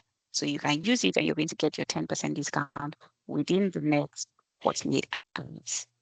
So we have just 15 minutes more left at the end of this webinar. It has been wonderful. Now we're going to open up the phone lines, the speakers. Anna, please can you unmute or make sure that everybody can ask their questions? This is the time. If you have any questions you want to ask, you can ask them now. Some of our speakers have been responding to your questions in the chat. So you can also read through the chat. You can also read through the chat in case you dropped a question there. It has probably been answered. But if you have any questions that you want to ask now, kindly put up your hand so we can ask the speakers and they can answer your questions before we close out for the day. I can see that Gloria is Gloria has her hand up. Gloria, do you have a question for any of our speakers?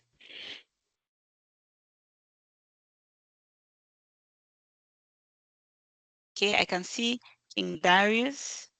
King Darius has his hand up. While we wait for Gloria, King Darius, can you go ahead and ask your question? Okay, Gloria says she doesn't have a question. Right, so let's hear from King Darius. Can you unmute yourself and ask your question? Awesome. Thank you so much. And to the panel, you guys did an awesome job. Heard a lot of awesome things, a lot of things that resonated with me as well. One big one that stood out was, I can't remember who said it, but we were talking about how sometimes when transformation is called out, there's certain we'll say undocumented or unspecified, just like culture things in the background, right? These unknown things that you really wouldn't understand unless you just like worked with the group. When you're coming in as I'll use me as an example. I'm a senior technical program manager. I am one of the youngest at my company, and I've noticed that it's not really, and like you said, it's not really training. It's not really the people or the boots on the ground doing the work. But what I'm seeing is maybe a lot of things are being held back or stalled because of leadership, just because they don't want to change a certain process or they don't want to change a certain tool. And I did hear someone say, like, it's got to be people over the process, because it's going to be the people that are championing that process. And that, when that was said, it was like a light bulb for me. It's like, why don't leadership see it that way? And if you're dealing with leadership that can't see it that way, how do you kind of, I don't know, turn that light bulb on for him? Like, for me, it was just like hearing those words being said, and I'm like, geez, that's kind of what I feel 100%. So how do I push that to people that might be more tenured, older than I am? Okay, thank you for that, Darius. I think that is for Dr. Igwe. Yeah, I would say so. Was that for me? Okay. I was googling Yes, sir. Yeah, that's it. something. Spoiling Give me your 1 second. domain. Yeah. I think I have that Googled. I'm just gonna send you the picture. Is actually called the iceberg of ignorance, right? And what does it basically mean? I'll send you that picture. It's typically executives are the last to know when things are going wrong, because they are so far removed from the day-to-day operations. And as people leader, our responsibility is to filter those noise before it gets to them. So you typically hear of reporting that is not 100% accurate because it does not align to executive reporting, right? So the question is, how do you turn on the light bulb when they are in perpetual darkness? Now, remember, if you are wearing a fragrance, you spray perfume or something, right? And you get into a car, an enclosed space, the stench, the smell, it's much more concentrated than when you are in an open space, right? Again, another example. If an area is totally dark and you turn on the light, there's initial blindness before you get accustomed to the light. So your responsibility is to prepare the leader for what is coming. How do you do that? Data-driven insights. The data does not lie. Right? As much as possible, collect data that can be used to show them what is possible. An example, I work in a highly regulated industry where they don't want to listen to nothing. We claim loss of transformation, but we're still paper pushers. Everything needs to be printed, signed, and then shredded. Right? The shredding policy is very, very high. Now, such an organization, we are almost We don't want to hear anything AI. They don't even want to listen. And we are the #1 nuclear lab in arguably the whole of North America with groundbreaking research. Now, when Gen AI came out, initially in my group, we're in charge of writing the regulatory documents for the federal government. To get one document out, a detailed decommissioning plan, it's an 18-month cycle. It has to go to SMEs upon SMEs upon SMEs, and the review cycle is 18 months. Guess what? By the time that document comes back to me for approval, the technology is obsolete. So we're always operating on obsolete technology. How did we have to change this? Data-driven insight.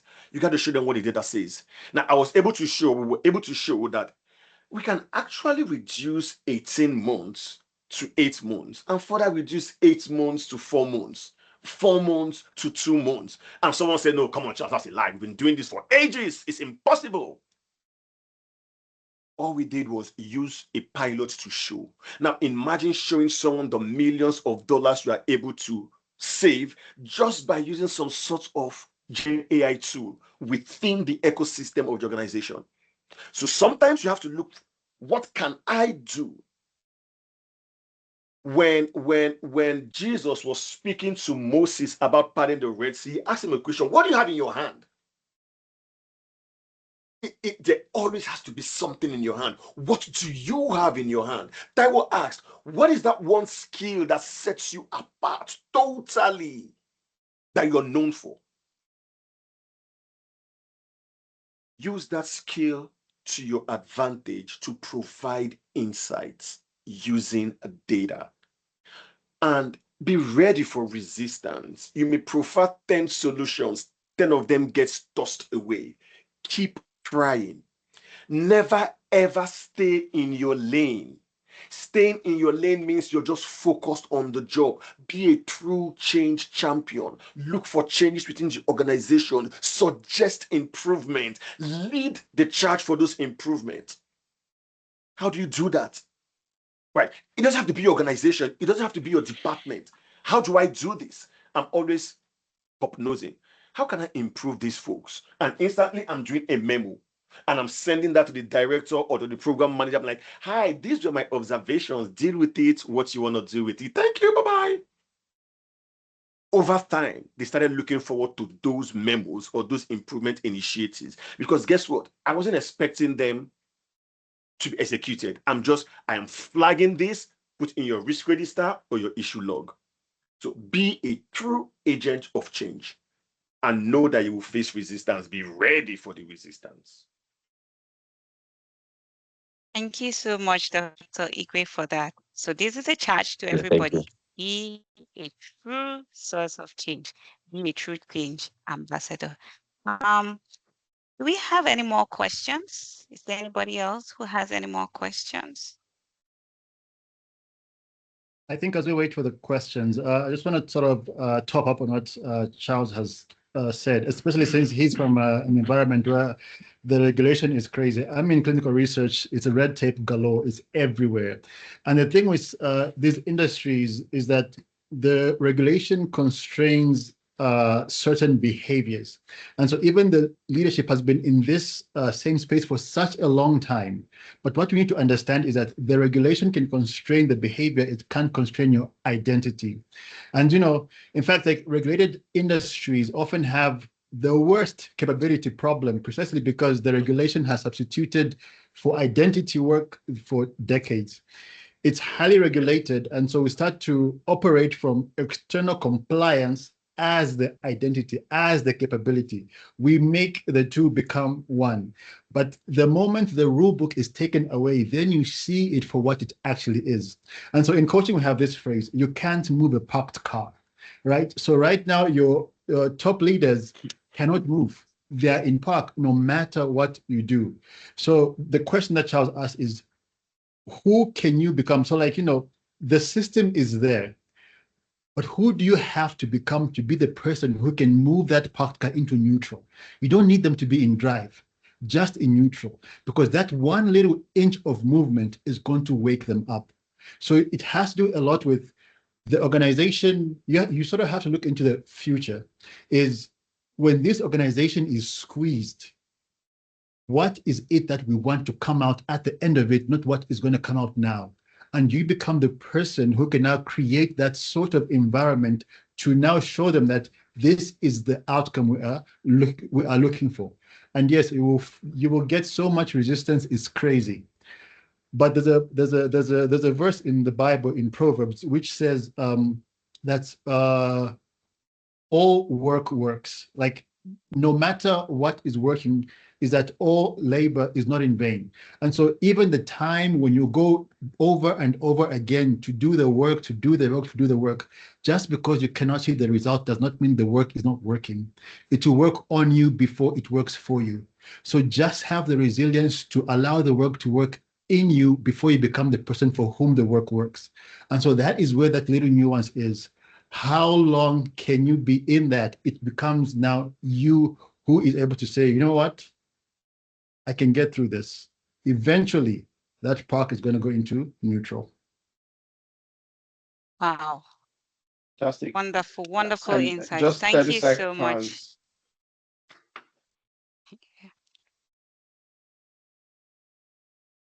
Go ahead, Dr. Taiwo. Go ahead. It looks like King Darius' the internet took his 30 was... seconds. The internet took his 30 seconds. It looks like the King Darius' question was what we needed for our speakers to give their closing remarks, because man, this is giving me chills. Thank you so much, Dr. Sepo, Dr. Igwe. I think Taiwo is back. Don't know. What did you do to village people? Okay, sorry. They are for you. I don't know. There is also the wisdom of recognizing when you are a big fish in a small pond, because you cannot outrun the vision of the leadership of an organization sometimes, and you need to find a mismatch. That after all said and done, there may be a time when finding an organization that you align with would be a better decision to make, because we cannot put all the responsibility on you as an individual. There is the responsibility that organizations should have. And in fact, if you're an organizational leader, we expect that you should know these things that we are talking about, and where the force has to come from the bottom to the top, then it's already giving some signs of incompetence in leadership. And sometimes there's not so much you can do about that. I just wanted to balance that view that it's not all the case that the responsibilities lies with you to fix a broken organization. Okay, thank you so much for that, Dr. Taiwo. So we're 2 minutes to the end of webinar time. It's that time of the webinar where we ask our participants to turn on their cameras so that we can take a group picture. Anna, please, can you prepare for that?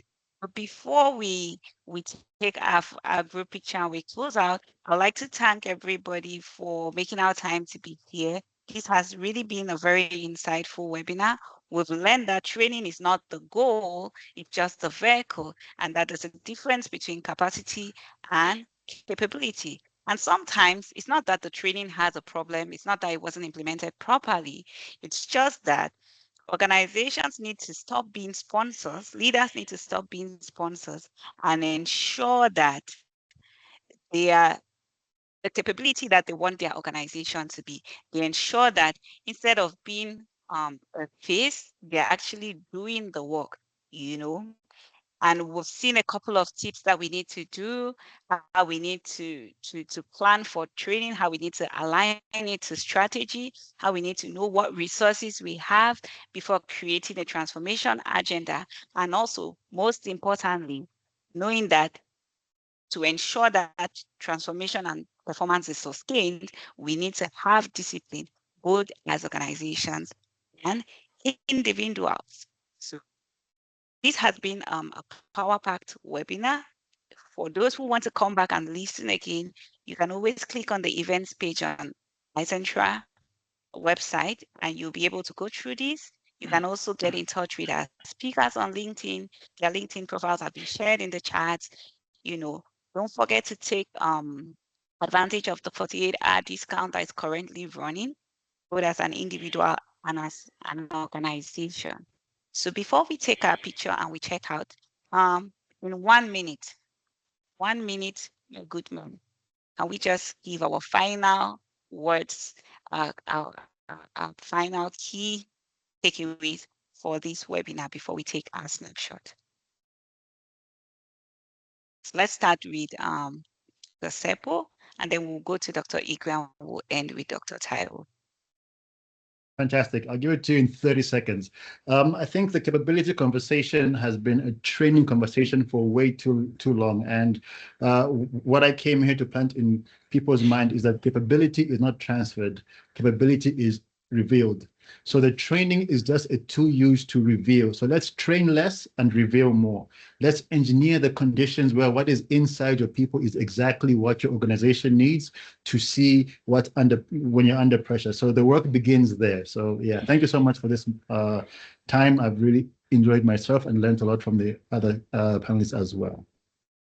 Thank you so much, Dr. Sepo. Thank you so much. Let's hear from you, Dr. Igwe.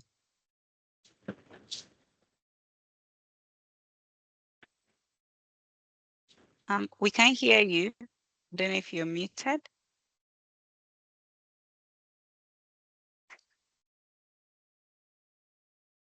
No, we still have. Should I go while he fixes that? Yes, please.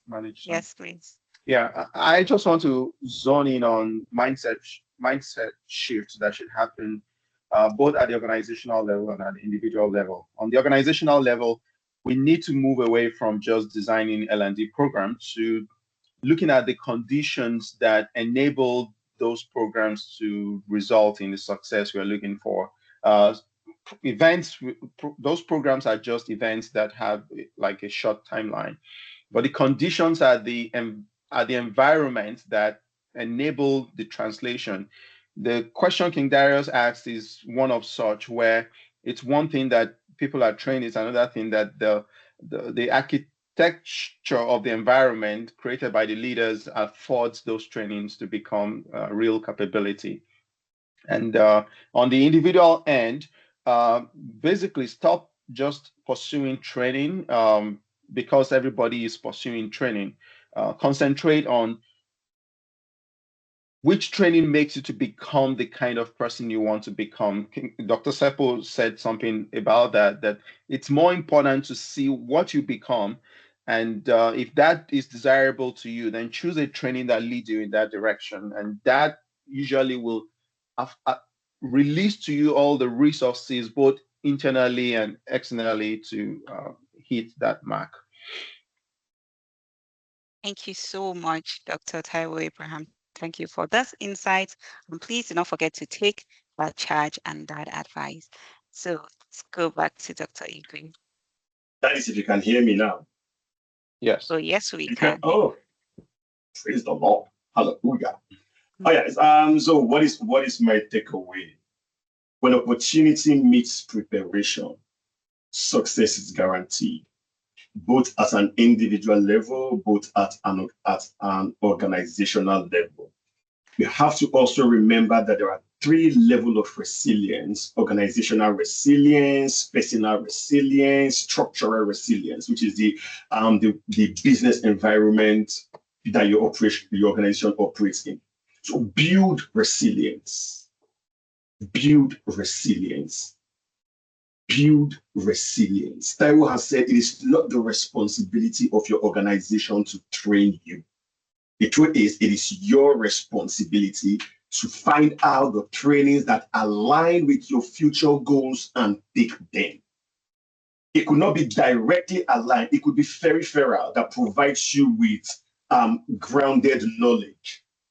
Get the certifications, but most importantly, get the knowledge behind those certifications, because that knowledge will be tested. And what comes out when you are tested, that's for you to decide. Thank you very much, Dr. Igwe. He said, most importantly, get the certifications. Actually, I think what he meant to say was, most importantly, get the certifications from iCentra Learning. So make sure you reach out to us to get your certifications. Okay, so let's quickly put on our videos so that we can take our picture and close and close out for the day. So IT, are we ready? Can we put on our videos so that we can take the picture? Anna, tell us when we're ready so that we can take. We can all get some of them.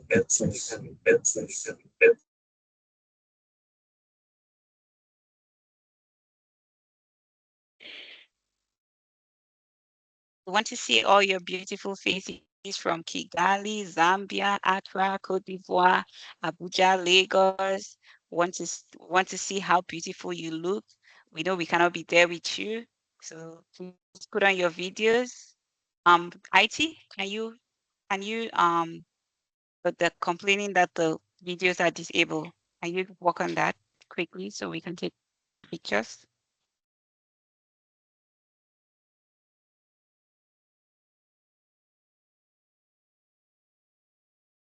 Can you enable the video feature so that we can take the pictures?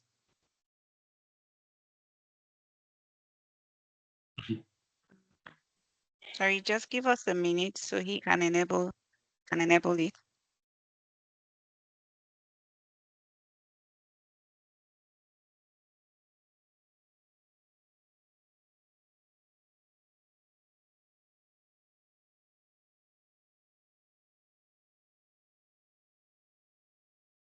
Okay, I think our videos have been enabled, our cameras have been enabled. Kindly put on your videos so that we can take a beautiful picture. You can already see some people being on their videos. Oh, okay. So, see, you all look so handsome, wonderfully dressed, beautiful people. If I wasn't married now, I'll be looking for my husband there. You know, things happen. So put on your put on your video so we can take our pictures. Mhm.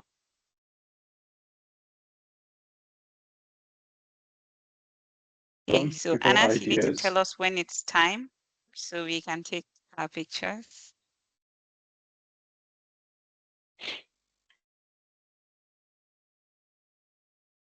Okay, I need more faces, please.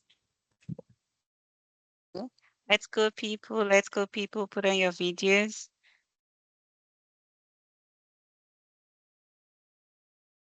I'm suspecting this crowd will probably enjoy the conversation. They don't want you guys to go. That's why they're taking time to put on their videos.